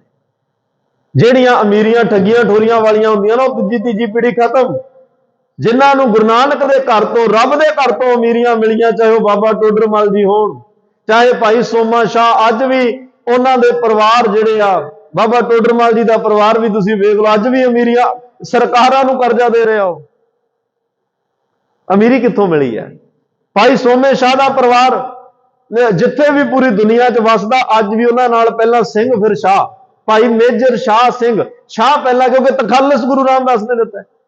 गुरु गोबिंद सिंह पातशाह वेले उन्होंने अमर छक लिया, शाह पहला लगदा सिंह बाद च लगदा। ये गुरु दीयां बख्शिशां जिहड़ियां नाल नाल चलदियां जदों असीं गुरु परमात्मा तो मंगदे हां। चलो अज दा मेरा विषय सी मंगना किहदे तो, परमात्मा तो मंगना। परमात्मा जो अमीरी दवे, परमात्मा कोई दात दवे, परमात्मा कोई जिहड़ी भी सानू बख्शिश दिंदा है। और याद रखियो जिहड़ी भी दात मिलनी आ, साहिब तुठै जो मिले त्रुठ की देनी आ उन्हें। नानक सा अरदास, नानक सा करमात। सतगुरु पातशाह कहते आ भाई उस परमात्मा अगे साहिब से दी हुक्म ना चले, कही बने अरदास, इहदे अगे हुक्म नहीं चलदा, इहदे अगे अरदास चलदी है। इहदे अगे अरदास चलदी है, तैनूं अरदास करनी पएगी। अरदासां नाल ही जिहदा संबंध जुड़िया जे अज असीं परमात्मा अगे अरदास करांगे चंगे रवांगे। नहीं बड़े लोग आ जिन्हां नूं सारी जिंदगी रब अगे अरदास नहीं करनी आई, अंत वेले जमा अगे अरदासां कर रहे हो। ਜਦੋਂ ਅੰਤਲਾ ਸਮਾਂ ਆਇਆ ਨਾ ਦੁਨੀਆ ਤੋਂ ਜਾਣ ਦਾ, ਉਦੋਂ ਉਹ ਜਮਾਂ ਦੇ ਅੱਗੇ ਅਰਦਾਸਾਂ ਕਰ ਰਿਹਾ। ਕਬੀਰ ਸਾਹਿਬ ਜੀ ਉਹਨਾਂ ਦਾ ਇੱਕ ਬੜਾ ਪਿਆਰਾ ਬਚਨ ਹੈ, ਕਹਿੰਦੇ ਜਦੋਂ ਇਨਸਾਨ ਨੂੰ, ਮਨੁੱਖ ਨੂੰ ਜੰਮ ਲੈਣ ਆਏ ਤੇ ਉਹਨਾਂ ਨੇ ਕਿਹਾ ਅਮਲ ਸਰਾਨੋ ਲੇਖਾ ਦੇਣਾ, ਆਏ ਕਠਨ ਦੂਤ ਜਮ ਲੈਣਾ, ਚਲ ਦਰਹਾਲ ਦੀਵਾਨ ਬੁਲਾਇਆ, ਹਰ ਫੁਰਮਾਨ ਦਰ ਕਹਿ ਕਾ ਆਇਆ, ਕਿਆ ਤੂੰ ਖਟਿਆ ਕਹਾਂ ਗਵਾਇਆ, ਚਲ ਦਰਹਾਲ ਦੀਵਾਨ ਬੁਲਾਇਆ, ਅਮਲ ਸਰਾਨੋ ਲੇਖਾ ਦੇਣਾ, ਆਏ ਦੂਤ ਕਠਨ ਜਮ ਲੈਣਾ, ਚਲੋ ਸ਼ਤਾਬ ਦੀਵਾਨ ਬੁਲਾਇਆ, ਹਰ ਫੁਰਮਾਨ ਦਰ ਕਹਿ ਕਾ ਆਇਆ, ਬੜਾ ਸਖਤ ਹੁਕਮ ਆਇਆ, ਭਾਈ ਤੈਨੂੰ ਲੈਣ ਆਇਆ ਚੱਲ। ਉਸ ਵੇਲੇ ਉਹਨੇ ਉਹਨਾਂ ਅੱਗੇ ਹੱਥ ਜੰਮ ਲਿਓ, ਹੱਥ ਜੋੜੇ ਅਰਦਾਸ ਕੀਤੀ, ਕਹਿੰਦਾ ਕਰੂੰ ਅਰਦਾਸ ਗਾਮ ਕਿਛ ਬਾਕੀ। ਕਿਹਦੇ ਅੱਗੇ ਅਰਦਾਸ ਕਰ ਰਿਹਾ ਜਮ? ਇਹ ਸ਼ਾਇਦ ਉਸ ਵੇਲੇ ਇਹ ਤਾਂ ਸ਼ਬਦ ਆਏ ਕਿਉਂਕਿ ਕਬੀਰ ਸਾਹਿਬ ਦੇ ਵੇਲੇ ਰਿਸ਼ਵਤ ਦੇਣੀ, ਰਾਜੇ ਮਹਾਰਾਜਿਆਂ ਦੇ ਦਰਬਾਰ ਚ ਮੰਤਰੀ ਸੰਤਰੀ ਸਭ ਰਿਸ਼ਵਤ ਲੈ ਕੇ ਕੰਮ ਕਰ ਰਹੇ ਆ, ਧਰਮੀ ਲੋਕ ਰਿਸ਼ਵਤ ਲੈ ਕੇ ਫੈਸਲੇ ਸੁਣਾ ਰਹੇ ਆ। ਇਸ ਲਈ ਹੋ ਸਕਦਾ ਵੀ ਬੰਦਾ ਜੰਮ ਆਇਆ ਉਹਨਾਂ ਨੂੰ ਵੀ ਰਿਸ਼ਵਤ ਦੇਣ ਲਈ ਕਹਿ ਰਿਹਾ, ਉਹਨਾਂ ਨੂੰ ਵੀ ਕਹਿ ਰਿਹਾ ਵੀ ਤੁਸੀਂ ਰਿਸ਼ਵਤ ਲੈ ਲਓ, ਮੈਨੂੰ ਛੱਡ ਦਿਓ।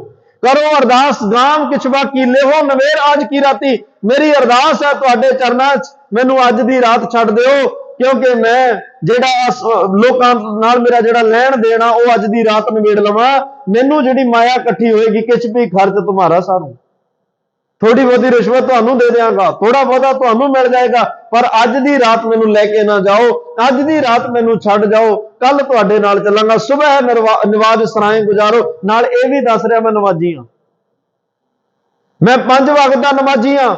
ਜੇ ਭਾਈ ਤੂੰ 5 ਵਕਤ ਦਾ ਨਮਾਜ਼ੀ ਹੁੰਦਾ, ਇੱਕ ਤਾਂ ਤੈਨੂੰ ਦੱਸਣਾ ਨਹੀਂ ਸੀ ਪੈਣਾ, ਦੂਜਾ ਕਬੀਰ ਸਾਹਿਬ ਕਹਿੰਦੇ ਫਿਰ ਜਮਾਂ ਨੇ ਨਹੀਂ ਸੀ ਲੈਣ ਆਉਣਾ, ਤੈਨੂੰ ਖੁਦਾ ਲੈਣ ਵਾਸਤੇ ਆਉਣਾ। ਇਹ ਤਾਂ ਤੂੰ ਇਹਨਾਂ ਨੂੰ ਕਹਿ ਰਿਹਾ ਮੈਂ ਨਮਾਜ਼ੀ ਹਾਂ। ਨਮਾਜ਼ੀ ਕਦੇ ਉਹ ਤਾਂ ਖੁਦਾ ਦੇ ਭਾਣੇ 'ਚ ਰਹਿਣ ਵਾਲਾ ਹੁੰਦਾ ਹੈ, ਉਹ ਥੋੜੀ ਕਹਿੰਦਾ ਵੀ ਅੱਜ ਦੀ ਰਾਤ ਛੱਡ ਦਿਓ, ਤਾਂ ਕਹਿੰਦਾ ਠੀਕ, ਮੈਂ ਤਾਂ ਉਸ ਪਰਮਾਤਮਾ ਦਾ, ਖੁਦਾ ਦਾ ਸੱਦਾ ਹੀ ਉਡੀਕ ਰਿਹਾ ਸਾਂ, ਬਸ ਉਹਦੇ ਦਰਸ਼ਨਾਂ ਦੀ ਤੜਪ ਸੀ, ਦਰਸ਼ਨਾਂ ਦੀ ਇੱਛਾ ਸੀ, ਅੱਜ ਉਹਦਾ ਸੱਦਾ ਆਇਆ, ਮੈਂ ਜਾਣ ਲਈ ਤਿਆਰ ਹਾਂ। ਉਹ ਇਹ ਨਹੀਂ ਕਹਿੰਦਾ ਮੈਨੂੰ ਅੱਜ ਦੀ ਰਾਤ ਛੱਡ ਦਿਓ।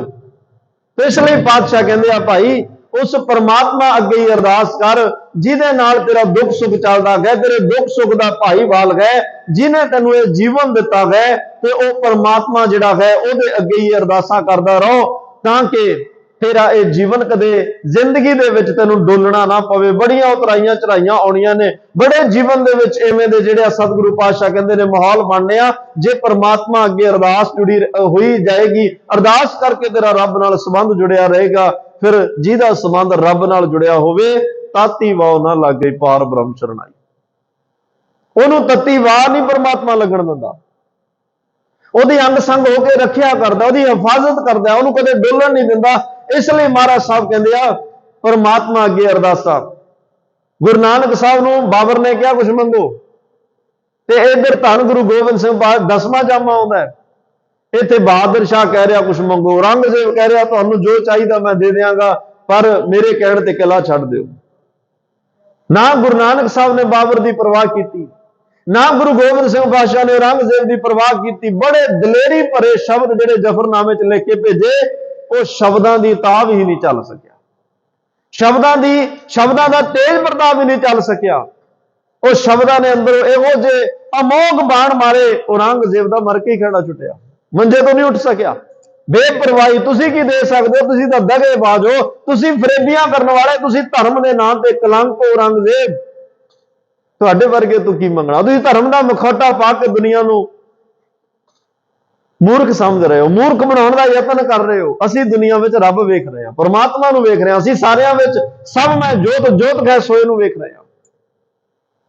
ਤਾਂ ਇਸ ਲਈ ਮਹਾਰਾਜ ਕਹਿੰਦੇ ਆ ਭਾਈ ਪਰਮਾਤਮਾ ਤੋਂ ਮੰਗੀ, ਕਿਉਂਕਿ ਇੱਥੇ ਬੰਦਿਆਂ ਅੱਗੇ ਅਰਦਾਸ ਕਰੇਗਾ, ਜਿਸ ਮਾਨੁਖ ਪੈ ਕਰੋ ਬੇਨੰਤੀ ਸੋ ਆਪਣੇ ਦੁੱਖ ਭਰਿਆ। ਜਿਹਦੇ ਅੱਗੇ ਅਰਦਾਸ ਕਰੇਗਾ ਤਾਂ ਆਪ ਹੀ ਆਪਣੇ ਦੁੱਖਾਂ ਨਾਲ ਭਰਿਆ। ਗੁਰੂ ਨੇ ਤਾਂ ਕੀ ਕਿਸੇ ਤੋਂ ਮੰਗਣਾ, ਗੁਰੂ ਦੇ ਸਿੱਖ ਵੀ ਕਿਸੇ ਕੋਲ ਹੋਰ ਨਹੀਂ ਮੰਗਦੇ। ਜਦੋਂ ਇਧਰ ਜੇਜੋਂ ਦੇ ਜੰਗਲ ਵਿੱਚ ਸਤਿਗੁਰੂ ਜਾ ਰਹੇ ਆ, ਬਹਾਦਰ ਸ਼ਾਹ ਨਾਲ ਹੈ, ਔਰੰਗਜ਼ੇਬ ਦਾ ਪੁੱਤਰ। ਕਿਉਂਕਿ ਦੇਖੋ ਜਿਹੜਾ ਔਰੰਗਜ਼ੇਬ ਜਾਂ ਬਾਬਰ ਗੁਰੂ ਨਾਨਕ ਨੂੰ ਕਹਿ ਰਿਹਾ ਕੁਛ ਮੰਗੋ, ਔਰੰਗਜ਼ੇਬ ਕਲਗੀਧਰ ਪਾਤਸ਼ਾਹ ਨੂੰ ਕਹਿ ਰਿਹਾ ਤੁਹਾਨੂੰ ਮੈਂ ਦੱਸੋ ਕੀ ਚਾਹੀਦਾ, ਉਹਦਾ ਪੁੱਤ ਬਹਾਦਰ ਸ਼ਾਹ ਗੁਰੂ ਗੋਬਿੰਦ ਸਿੰਘ ਨੂੰ ਕਹਿ ਰਿਹਾ ਮੈਨੂੰ ਰਾਜ ਭਾਗ ਦਵਾ ਦਿਓ। ਉਹ ਰਾਜ, ਬਾਬਰ ਨੇ ਰਾਜ ਮੰਗਿਆ, ਗੁਰੂ ਨਾਨਕ ਸਾਹਿਬ ਨੇ ਦਿੱਤਾ। ਬਹਾਦਰ ਸ਼ਾਹ ਨੇ ਰਾਜ ਮੰਗਿਆ, ਗੁਰੂ ਨਾਨਕ ਸਾਹਿਬ ਨੇ। ਦੋਵੇਂ ਹੀ ਸਿੱਖ ਨਹੀਂ, ਦੋਵੇਂ ਹੀ ਗੈਰ ਸਿੱਖ ਨੇ, ਪਰ ਮੰਗਿਆ ਗੁਰੂ ਨਾਨਕ ਦੇ ਦਰ ਤੋਂ। ਇੱਥੋਂ ਕਿਸੇ ਨੂੰ ਖਾਲੀ ਨਹੀਂ ਮੁੜਿਆ ਜਾਂਦਾ, ਕਿਉਂਕਿ ਇਹਦਾ ਸੁਭਾਅ ਹੀ ਇਹੋ ਜਿਹਾ, ਜੋ ਮੰਗੈ ਠਾਕੁਰ ਆਪਣੇ ਤੇ ਸੋਈ ਸੋਈ ਦੇਵੈ। ਨਿਰਾਸ਼ ਨਹੀਂ ਕਰਦਾ। ਇਹ ਦੇਣ ਲੱਗਿਆ ਜਾਤ ਪਾਤ ਧਰਮ ਮਜ਼ਹਬ ਕੁਝ ਨਹੀਂ ਵੇਖਦਾ। ਇਹ ਕਹਿੰਦਾ ਬਸ ਆ ਹੀ ਗਿਆ ਨਾ, ਹੁਣ ਜਿਹੜਾ ਆ ਹੀ ਗਿਆ ਤੇ ਇਹਨੂੰ ਖਾਲੀ ਕਿਵੇਂ ਮੋੜਾਂ, ਇਹਨੂੰ ਕੁਛ ਨਾ ਕੁਛ ਤਾਂ ਦੇਣਾ ਪਏਗਾ। ਤੇ ਇਸ ਲਈ ਮਹਾਰਾਜ ਸਾਹਿਬ ਕਹਿੰਦੇ ਆ, ਤੇ ਜਿਹੜੇ ਭਾਈ ਸਿੱਖ ਆ ਉਹ ਵੀ ਕਿਸੇ ਦੀ ਪਰਵਾਹ ਨਹੀਂ ਕਰਦੇ। ਜਦੋਂ ਉੱਥੇ ਜੇਜੋਂ ਦੇ ਜੰਗਲ 'ਚ ਗਏ, ਆਲੇ ਦੁਆਲੇ ਲੋਕਾਂ ਨੇ ਆ ਕੇ ਕਿਹਾ ਸਤਿਗੁਰੂ ਪਾਤਸ਼ਾਹ ਇਸ ਜੰਗਲ 'ਚ ਇੱਕ ਆਦਮਖੋਰ ਸ਼ੇਰ ਰਹਿੰਦਾ ਹੈ, ਬੰਦਿਆਂ ਨੂੰ ਬੜੀਆਂ ਇੱਥੇ ਵਾਰਦਾਤਾਂ ਹੋ ਗਈਆਂ, ਬੜੇ ਲੋਕਾਂ ਨੂੰ ਮਾਰ ਮੁਕਾ ਦਿੱਤਾ, ਖਾ ਗਿਆ, ਉਹਦਾ ਜ਼ਰੂਰ ਕਲਿਆਣ ਕਰਕੇ ਜਾਓ। ਸਤਿਗੁਰੂ ਬਹਾਦਰ ਸ਼ਾਹ ਕਹਿੰਦਾ ਪਾਤਸ਼ਾਹ ਮੈਂ ਵੀ ਅੱਜ ਤੁਹਾਡੀ ਸੂਰਮਗਤੀ ਦੇ ਜ਼ੋਰ ਵੇਖਣੇ ਆ।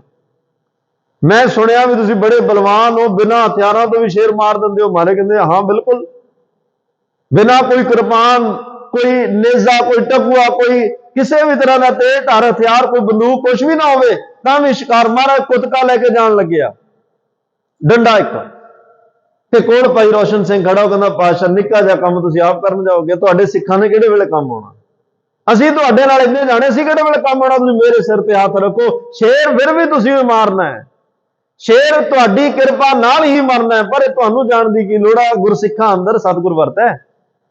ਤੁਸੀਂ ਕਿਰਪਾ। ਭਾਈ ਰੋਸ਼ਨ ਸਿੰਘ ਗਿਆ, ਇੱਕ ਡੰਡਾ ਲੈ ਕੇ ਗਿਆ, 10 20 25 ਮਿੰਟਾਂ ਦੇ ਵਿੱਚ ਸ਼ੇਰ ਮਾਰ ਕੇ ਆਪਣਾ ਕਮਰ ਕਸਾ ਖੋਲਿਆ, ਬੰਨ ਕੇ ਲਿਆ ਕੇ ਬਹਾਦਰ ਸ਼ਾਹ ਦੇ ਮੂਹਰੇ ਸਿੱਟ ਦਿੱਤਾ। ਬੜਾ ਹੈਰਾਨ ਹੋਇਆ ਵੀ ਜਿਹਦੇ ਸਿੱਖ ਐਡੇ ਬਲਵਾਨ, ਗੁਰੂ ਕਿੱਡਾ ਬਲਵਾਨ ਹੋਏਗਾ, ਜਿਹਦੇ ਸਿੱਖਾਂ 'ਚ ਇੰਨੀ ਤਾਂ ਬਿਨਾਂ ਤੇਜ਼ ਆਦਮਖੋਰ ਸ਼ੇਰ ਮਾਰ ਕੇ ਲਿਆਂਦਾ, ਇੰਨੀ ਵੱਡੀ ਤਾਕਤ ਦਾ ਮਾਲਕ। ਤਾਂ ਬਹਾਦਰ ਸ਼ਾਹ ਕਹਿੰਦਾ ਰੋਸ਼ਨ ਸਿੰਘ ਜੀ ਝੋਲੀ ਅੱਡ, ਮੈਂ ਕੁਝ ਦੇਣਾ ਚਾਹੁੰਦਾ, ਤੇਰੀ ਸੂਰਮਗਤੀ ਤੋਂ ਬੜਾ ਪ੍ਰਸੰਨ ਹੋਇਆ, ਝੋਲੀ ਕਰ। ਭਾਈ ਰੋਸ਼ਨ ਸਿੰਘ ਨੇ ਕਿਹਾ ਬਹਾਦਰ ਸ਼ਾਹ ਝੋਲੀ ਇੱਕੋ ਹੀ ਆ ਮੇਰੇ ਕੋਲੇ, ਦੇਣ ਵਾਲੇ ਤੁਸੀਂ ਦੋ ਬੈਠੇ ਹੋ, ਇੱਕ ਧੰਨ ਗੁਰੂ ਗੋਬਿੰਦ ਸਿੰਘ ਪਾਤਸ਼ਾਹ ਤੇ ਤੂੰ ਬਹਾਦਰ ਸ਼ਾਹ ਹੈ, ਕਮੀ ਤਾਂ ਤੇਰੇ ਕੋਲੇ ਵੀ ਕੋਈ ਪਦਾਰਥਾਂ ਦੀ ਨਹੀਂ ਹੈ। ਤੇ ਧੰਨ ਗੁਰੂ ਗੋਬਿੰਦ ਸਿੰਘ ਪਾਤਸ਼ਾਹ ਸਭ ਨਿਧਾਨ 10 ਅਸਤ ਸਿਧਾਨ ਠਾਕੁਰ ਕਰ ਧਨਿਆ, ਇਹ ਸਾਰੇ ਖੰਡਾਂ ਬ੍ਰਹਮੰਡਾਂ ਸਾਰੇ ਪਦਾਰਥਾਂ ਦਾ ਮਾਲਕ ਹੈ, ਤੇ ਝੋਲੀ ਇੱਕ ਆ। ਤੇ ਮੈਨੂੰ ਸਮਝ ਨਹੀਂ ਆ ਰਹੀ ਹੁਣ ਝੋਲੀ ਕਿਹਦੇ ਅੱਗੇ ਅੱਡਾਂ। ਬਸ ਮਨ ਵਿੱਚ ਉਹੀ ਆਵਾਜ਼ ਆ ਰਹੀ ਆ, ਜੇ ਇੱਕ ਝੋਲੀ ਆ ਤੇ ਦੇਣ ਵਾਲਾ ਵੀ ਇੱਕ ਪਰਮਾਤਮਾ ਹੈ, ਮੈਂ ਇਹ ਝੋਲੀ ਪਰਮਾਤਮਾ ਅੱਗੇ ਹੀ ਅੱਡਾਂਗਾ, ਇਹ ਝੋਲੀ ਗੁਰੂ ਅੱਗੇ ਹੀ ਅੱਡਾਂਗਾ ਬਹਾਦਰ ਸ਼ਾਹ, ਕਿਉਂਕਿ ਉਹਦੇ ਅੱਗੇ ਅੱਡਣ ਤੋਂ ਬਾਅਦ ਇਹ ਝੋਲੀ ਕਿਸੇ ਹੋਰ ਅੱਗੇ ਅੱਡਣ ਦੀ ਲੋੜ ਨਹੀਂ ਰਹਿੰਦੀ। ਜੇ ਅੱਜ ਝੋਲੀ ਤੇਰੇ ਅੱਗੇ ਅੱਡੀ ਤਾਂ ਫਿਰ ਝੋਲੀ ਬੰਦਿਆਂ ਅੱਗੇ ਅੱਡੀ ਰਹਿ ਜਾਏਗੀ। ਤੂੰ ਹੋ ਸਕਦਾ ਝੋਲੀ ਨਾ ਭਰ ਸਕੇ, ਮੈਨੂੰ ਮੇਰੇ ਗੁਰੂ ਨੂੰ ਪਤਾ ਮੈਨੂੰ ਕੀ ਚਾਹੀਦਾ, ਹੋ ਸਕਦਾ ਐਸੀ ਦਾਤ ਪਾਵੇ ਮੇਰੀਆਂ ਭੁੱਖਾਂ ਤੇ ਇੱਛਾਵਾਂ ਹੀ ਮੁੱਕ ਜਾਣ, ਤੇਰੇ ਅੱਗੇ ਝੋਲੀ ਅੱਡਣ ਤੋਂ ਬਾਅਦ ਮੈਂ ਤਾਂ ਸਾਰੀ ਜ਼ਿੰਦਗੀ ਬੰਦਿਆਂ ਤੋਂ ਹੀ ਮੰਗਦਾ ਰਹਿ ਜਾਵਾਂਗਾ। ਮੈਨੂੰ ਗੁਰੂ ਨੇ ਮੰਗਤਿਆਂ ਤੋਂ ਮੰਗਣਾ ਨਹੀਂ ਸਿਖਾਇਆ, ਮੇਰੇ ਗੁਰੂ ਨੇ ਉਸ ਦਾਤੇ ਪ੍ਰਮਾਤਮਾ ਤੋਂ ਮੰਗਣਾ ਸਿਖਾਇਆ, ਜਿਹੜਾ ਦਿੰਦਾ ਦੇ ਲੈਂਦੇ ਥੱਕ ਪਾਏ, ਜਿਹੜਾ ਇੰਨੀਆਂ ਦਾਤਾਂ ਦਿੰਦਾ ਉਹ ਦਾਤਾਂ ਦਿੰਦਾ ਥੱਕਦਾ ਨਹੀਂ, ਇੱਥੇ ਲੈਣ ਵਾਲੇ ਥੱਕ ਜਾਂਦੇ ਆ। ਤੇ ਮਹਾਰਾਜ ਕਹਿੰਦੇ ਆ ਭਾਈ ਅਰਦਾਸ ਕਰਨੀ ਉਸ ਪਰਮਾਤਮਾ ਅੱਗੇ, ਤੇ ਕਰਨੀ ਕਿਵੇਂ ਆ, ਦੋਏ ਕਰ ਜੋੜ ਕਰੋ ਅਰਦਾਸ, ਦੋਨੇ ਹੱਥ ਜੋੜ ਕੇ ਸਾਵਧਾਨ ਖੜ ਕੇ। ਹਾਂ ਕਿਸੇ ਨੂੰ ਸਰੀਰਕ ਦਿੱਕਤ ਹੈ ਉਹ ਬੈਠ ਕੇ ਵੀ ਹਾਜ਼ਰੀ ਲਵਾ ਸਕਦਾ ਹੈ, ਕੋਈ ਬਹੁਤਾ ਬਿਮਾਰ ਆ ਪੈ ਕੇ ਵੀ ਜਿਹੜਾ ਹੈ ਅਰਦਾਸ ਵਿੱਚ। ਮੈਂ ਫਿਰ ਇਹੀ ਬੇਨਤੀ ਆਪ ਜੀ ਦੇ ਚਰਨਾਂ ਵਿੱਚ ਸੌਖੇ ਤਰੀਕੇ ਨਾਲ ਕਰਨੀ ਚਾਹੁੰਦਾ ਕਿ ਅਰਦਾਸ ਨੇ ਦਿਲ ਤੋਂ ਨਿਕਲਣਾ, ਰੂਹ ਤੋਂ। ਇੱਕ ਵੇਦਨਾ, ਬੇਬਲਤਾ, ਇੱਕ ਰੂਹ ਦੇ ਵਿੱਚੋਂ ਨਿਕਲੀ ਹੋਈ ਪੀੜਾ ਨੂੰ ਅਰਦਾਸ ਕਿਹਾ ਜਾਂਦਾ ਹੈ। ਉਹਦੇ ਲਈ ਸਰੀਰ ਦੀ ਬਣਤਰ, ਸਰੀਰ ਕਿਸ ਮੁਦਰਾ ਵਿੱਚ ਹੈ, ਇਹ ਬਹੁਤਾ ਮੈਟਰ ਨਹੀਂ ਕਰਦਾ। ਜੇ ਕਿਸੇ ਨੇ ਪੈ ਕੇ ਅਰਦਾਸ ਕੀਤੀ ਪ੍ਰਮਾਤਮਾ ਤਾਂ ਵੀ ਬੋੜ ਗਿਆ, ਕਿਸੇ ਨੇ ਬੈਠ ਕੇ ਅਰਦਾਸ ਕੀਤੀ ਉਹ ਤਾਂ ਵੀ ਬੋੜ ਗਿਆ, ਕਿਸੇ ਨੇ ਕਿਸੇ ਵੀ ਮੁਦਰਾ 'ਚ ਅਰਦਾਸ ਕੀਤੀ ਉਹ ਤਾਂ ਵੀ ਬੋੜ ਗਿਆ। ਉਹ ਇਹ ਨਹੀਂ ਵੇਖਦਾ ਇਹ ਸਾਵਧਾਨ ਖੜਾ ਕਿ ਨਹੀਂ ਖੜਾ, ਇਹਦੇ ਹੱਥ ਜੁੜੇ ਹੋਇਆ ਕਿ ਨਹੀਂ ਜੁੜੇ ਹੋਏ, ਉਹ ਤਾਂ ਅੰਦਰੋਂ ਵੇਖਦਾ ਮੈਨੂੰ ਆਵਾਜ਼ ਦੇ ਰਿਹਾ, ਦਿਲ ਤੋਂ ਦੇ ਰਿਹਾ ਨਾ, ਰੂਹ ਤੋਂ ਦੇ ਰਿਹਾ ਨਾ, ਹਿਰਦੇ ਵਿੱਚੋਂ ਆਵਾਜ਼ਾਂ ਮਾਰ ਰਿਹਾ, ਕਿਉਂਕਿ ਉਹਨੇ ਬੈਠਣਾ ਹੀ ਹਿਰਦੇ ਵਿੱਚ ਆ ਕੇ। ਪਰ ਸਤਿਗੁਰੂ ਪਾਤਸ਼ਾਹ ਕਹਿੰਦੇ ਆ ਦੋਏ ਕਰ ਜੋੜ ਕਰੋ ਅਰਦਾਸ, ਤੁਧ ਭਾਵੈ ਤਾਂ ਆਣੈ ਰਾਸ। ਗੁਰੂ ਅੱਗੇ ਭਾਈ ਸਨਮੁਖ ਹੋ ਕੇ। ਅੱਛਾ, ਅਰਦਾਸ ਕਰਨ ਤੋਂ ਬਾਅਦ ਹੁਕਮ ਨਹੀਂ, ਆਪੇ ਜਾਣੇ ਕਰੇ ਆਪ, ਆਪੇ ਆਣੇ ਰਾਸ ਤਿਸੈ ਅੱਗੇ ਨਾਨਕਾ। ਖਲੇ ਕੀਤੇ ਅਰਦਾਸ, ਉਹਦੇ ਅੱਗੇ ਖੜ ਕੇ ਅਰਦਾਸ ਕਰਕੇ ਬਸ ਗੱਲ ਉਹਦੇ ਤੇ ਛੱਡ ਨਹੀਂ ਕਿ ਜੋ ਤੁਧ ਭਾਵੈ ਸਾਈ ਭਲੀ ਕਾਰ, ਜੋ ਤੂੰ ਚੰਗਾ ਲੱਗੇ ਪ੍ਰਮਾਤਮਾ ਮੈਂ ਉਸੇ ਵਿੱਚ ਖੁਸ਼ ਹਾਂ, ਮੈਂ ਉਸੇ ਰਜ਼ਾ ਵਿੱਚ ਰਾਜੀ ਹਾਂ। ਲਓ ਹੁਣ ਅਸੀਂ ਜਦੋਂ ਅਰਦਾਸ ਸ਼ੁਰੂ ਕਰਦੇ ਹਾਂ, ਸੁਖਮਨੀ ਸਾਹਿਬ ਦੀ 24ਵੀਂ ਅਸ਼ਟਪਦੀ ਦਾ 8ਵਾਂ ਜਿਹੜਾ ਉਹ ਬੰਦ ਹੈ ਸਮਾਪਤੀ ਵਾਲਾ, ਜਿਹੜਾ ਅਸੀਂ ਅਰਦਾਸ ਵਿੱਚ ਬੋਲਦੇ ਹਾਂ, ਤੂੰ ਠਾਕੁਰ ਤੁਮ ਪਹਿ ਅਰਦਾਸ, ਇੱਥੋਂ ਸਾਡੀ ਅਰਦਾਸ ਸ਼ੁਰੂ ਹੈ। ਤੂੰ ਠਾਕੁਰ, ਕਿਉਂ ਅਰਦਾਸ ਕਿਹਦੇ ਅੱਗੇ ਕਰਨੀ ਆ? ਪਰਮਾਤਮਾ ਨੂੰ ਸੰਬੋਧਨ ਹੋਏ ਨਾ, तू ठाकुर तुम पै अरदास। वैसे कई विद्वान कहते हैं कि भाई मनी सिंह साहब तो ये जी अरदास की इबारत है उतों शुरू होती है, पर अरदास जिमें जिमें अगे आप अरदास की व्याख्या नाल जुड़ांगे बड़े ਜਿਹੜੇ भेद ने खुल के सामने आउणगे। नाल नाल मैं बेनतियां करदा जावांगा ते महाराज इत्थों शुरू कर दिया। तू ठाकुर तुम पै अरदास, जियो पिंड सब तेरी रास। आ पिंड शरीर भी तेरा, ਇਹਦੇ ਵਿੱਚ ਜਿਹੜੀ ਰਾਸ ਸਵਾਸਾਂ ਦੀ ਪੂੰਜੀ ਹੈ ਕੀਮਤੀ, ਜਿਹੜੀ ਹਰ ਰਾਸ ਮੇਰੀ ਮਨ ਵਣਜਾਰਾ, ਇਹ ਵੀ ਪ੍ਰਮਾਤਮਾ ਤੂੰ ਦਿੱਤੀ ਹੈ। ਤੁਮ ਮਾਤ ਪਿਤਾ ਹਮ ਬਾਰਕ ਤੇਰੇ, ਤੁਸੀਂ ਸਾਡੇ ਮਾਤਾ ਪਿਤਾ ਹੋ, ਅਸੀਂ ਤੁਹਾਡੇ ਬੱਚੇ ਹਾਂ। ਪਿਤਾ ਕਿਰਪਾਲ ਆਗਿਆ ਇਹ ਕਿੰਨੀ, ਬਾਰਕ ਮੁਖ ਮੰਗੇ ਸੋ ਦੇਣਾ। ਭਾਈ परमात्मा ने एक गुरु ਨੂੰ आग्ञा दे दी, गुरु ने परमात्मा ਨੂੰ कह दिता आ संसार परमात्मा ਤੁਹਾਡਾ ਬੱਚਾ ਇਹ बालक है, ਇਹ ਨਿੱਕੀ ਨਿੱਕੀ ਗੱਲ ਤੋਂ ਰੋਣ ਲੱਗ ਪੈਂਦਾ, बस ਇਹਨੂੰ ਰੋਣ ਨਾ ਦਿਓ, जो ਮੰਗਦਾ ਇਹਨੂੰ ਦੇ ਦਿਓ, ਇਹ ਰੋਵੇ ਨਾ, क्योंकि जो रोएगा मेरी गल नहीं सुनेगा। ਇਹਨੂੰ ਲੋੜਾਂ ਦੀਆਂ, क्योंकि जैसी भुख तैसी का पूरक, सगल कटाका स्वामी। ਜਿਹੋ ਜੀ ਸਾਡੀ ਭੁੱਖ ਹੈ, हर ਭੁੱਖ ਨੂੰ पूरी ਕਰਨ वाला है परमात्मा। ਜਿਹੋ जी भी भुख है, इच्छा पूर्वक सर्व सुख दाता है। लेकिन मारे कह रहा तुम मात पिता हम बारक तेरे, तुमरी कृपा मैं सुख कनेरे, तेरी कृपा नाल बड़े सुख मेरे जीवन विच ने। आ जिन्ना आत्मिक सुख, जीवन च सुख, बाहरले पदार्थां दे सुख, ये तेरी कृपा नाल ही है, तुहाडी बख्शिश नाल ही है। मैं तां इन्ने जोगा है ही नहीं सी, मैं कोई जो करन जोगा ही नहीं सी परमात्मा, मैं तां अरदास भी करन जोगा नहीं सी। तू उदों भी मैनू मेरियां लोड़ां पूरियां कीतियां। तैनू मैनू नींद दा नहीं सी पता, भुख दा नहीं सी पता, कपड़ियां दा नहीं सी पता, मैनू साह भी नहीं सी लैण दा पता, मैं साह लेना कि नहीं लेना, पर आ रहे सी साह, लै नहीं सी रहे, आ रहे सी। कौन दवा रहा सी? साह लेना तो सानू अज भी नहीं याद रहिंदा, बंदे रोटी खानी याद नहीं रहिंदी, साह लेना कित्थों भुल जाएगा, कित्थे नूं याद रह जाएगा। पर परमात्मा फिर भी साह दवा रहा, फिर भी सानू जिहड़ियां गल्लां याद नहीं, तां भी कर रहा। तो इसलिए मारे कहते करे भी क्यों ना, क्योंकि वह साडा माता पिता है। मापियां नूं अपने बच्चों का ख्याल रखना ही पैंदा, वो रखता है। कोई ना जाने तुमरा अंत, तेरा अंत परमात्मा कोई नहीं जान सकता। उच्चे ते उच्चा भगवंत, सारियां नालों उच्चा है परमात्मा, सारियां नालों वड्डा है परमात्मा। परमात्मा तो वड्डा कोई नहीं भाई, उच्चे ऊपर ऊंचा ना हो, उस परमात्मा तो वड्डा ओदा नाम, ओदी याद, ओदा सिमरन है। सगल समगरी तुमरे सूत्रधारी, और जिन्नी संसार समगरी है ना, ये तेरे हुक्म तेरे नियम दे सूत्र धार दे विच बन्नी हुई है। तेरे हुक्म तेरी नियम मर्यादा विच चल रही है, कोई भी तेरे तो बाहर नहीं है। तुम ते होए सो आज्ञाकारी, सब तुहाडी आज्ञा विच ने। तुमरी गत मित तुम ही जानी, तेरी गत तेरी मित तू ही जानदा है। नानक दास सदा कुर्बानी, बस नानक दास दा तेरे तो कुर्बान जांदा है। वार ने बलिहार ने जांदा पातशाह, तेरा अंत कोई नहीं पा सकदा, तेरी सीमा नूं मैं नहीं नाप सकदा, तेनू तोल नहीं मैं सकदा, बस तेरे तो बलिहार जा सकदा, कुर्बान जा सकदा, तेरा धन्नवाद कर सकदा, तेरा शुकराना कर सकदा, होर मेरे कोले की है। अच्छा, शुकराना भी उदों, मैं कल शाम की कथा च बेनती करी, धन्नवाद उदों निकला, असीं तुरे जांदे हरेक दा धन्नवाद नहीं करदे। धन्नवाद उहदा करीदा जिहदा मन च एहसास हो जाए भी इन्हें मेरे ते कोई परोपकार कीता, मेरे ते कोई एहसान कीता। हुण रब दे इन्ने ज्यादा साडे ते एहसान ने, जदों गुरु साहब वो एहसान याद कराउंदे आ, फिर अपने आप मल्लो मल्ली धन्नवाद निकलदा, फिर परमात्मा लई शुकराना निकलदा है। लो हुण इत्थों अरदास शुरू, गुरु गोबिंद सिंह पातशाह ने हुण पहले मारे कहंदे अरदास किहदे अगे करनी आ। चंडी दी वार दा इह पहला पदा है, एक ओंकार श्री वाहिगुरु जी की फतेह। जपजी साहब भी एक ओंकार तो शुरू, गुरु ग्रंथ साहब महाराज की आरंभता एक ओंकार तो शुरू, दसम पातशाह ने जिन्नी रचना रची है वह भी एक ओंकार तो शुरू है। चाहे जाप साहब पढ़ लो, चाहे सवैये पढ़ लो, चाहे चौपाई साहब का तुसीं पाठ करो, चाहे बचित्र नाटक, जिन्ने वचन पढ़ोगे अकाल उस्तत है, एक ओंकार तो शुरू है। आ चंडी दी वार जे बाणी शुरू हुंदी है तां इहदे विच भी आ पहली पौड़ी है, एक ओंकार श्री वाहिगुरु जी की फतेह। पातशाह कहंदे लो हुण आ गल चेते विच रखियो भाई सिखो, तुसीं अरदास नाल जुड़न लगे हो। एक परमात्मा है, सारा ओदा पसारा है, ते श्री माया दा पति है, श्रोमणी है, वाहिगुरु जी की फतेह। तेरे जीवन विच बड़ियां कामयाबियां मिलनियां, बड़ी वार तू फतेहयाब होकर निकलना, बड़ियां जिंदगी च चुनौतियां होनियां, तू रब अगे अरदास करनी है, रब ने तेनू फतेहयाबी बख्श देनी है। उदों किसी नूं इह ना कहीं मेरी जित हुई आ, मेरी फतेह हुई आ, उदों ईमानदारी नाल कहीं वाहिगुरु जी की फतेह। यह फतेह मेरी नहीं है, गुरु गोबिंद सिंह बादशाह बैठे भंगाणी जेड़ा उस तो बड़े जंग लड़े गए, जंग जित के आए। सिखा ने कहा महाराज बधाई होवे, तुहाडा खालसा जितया, तुहाडे खालसे दी फतेह हुई आ।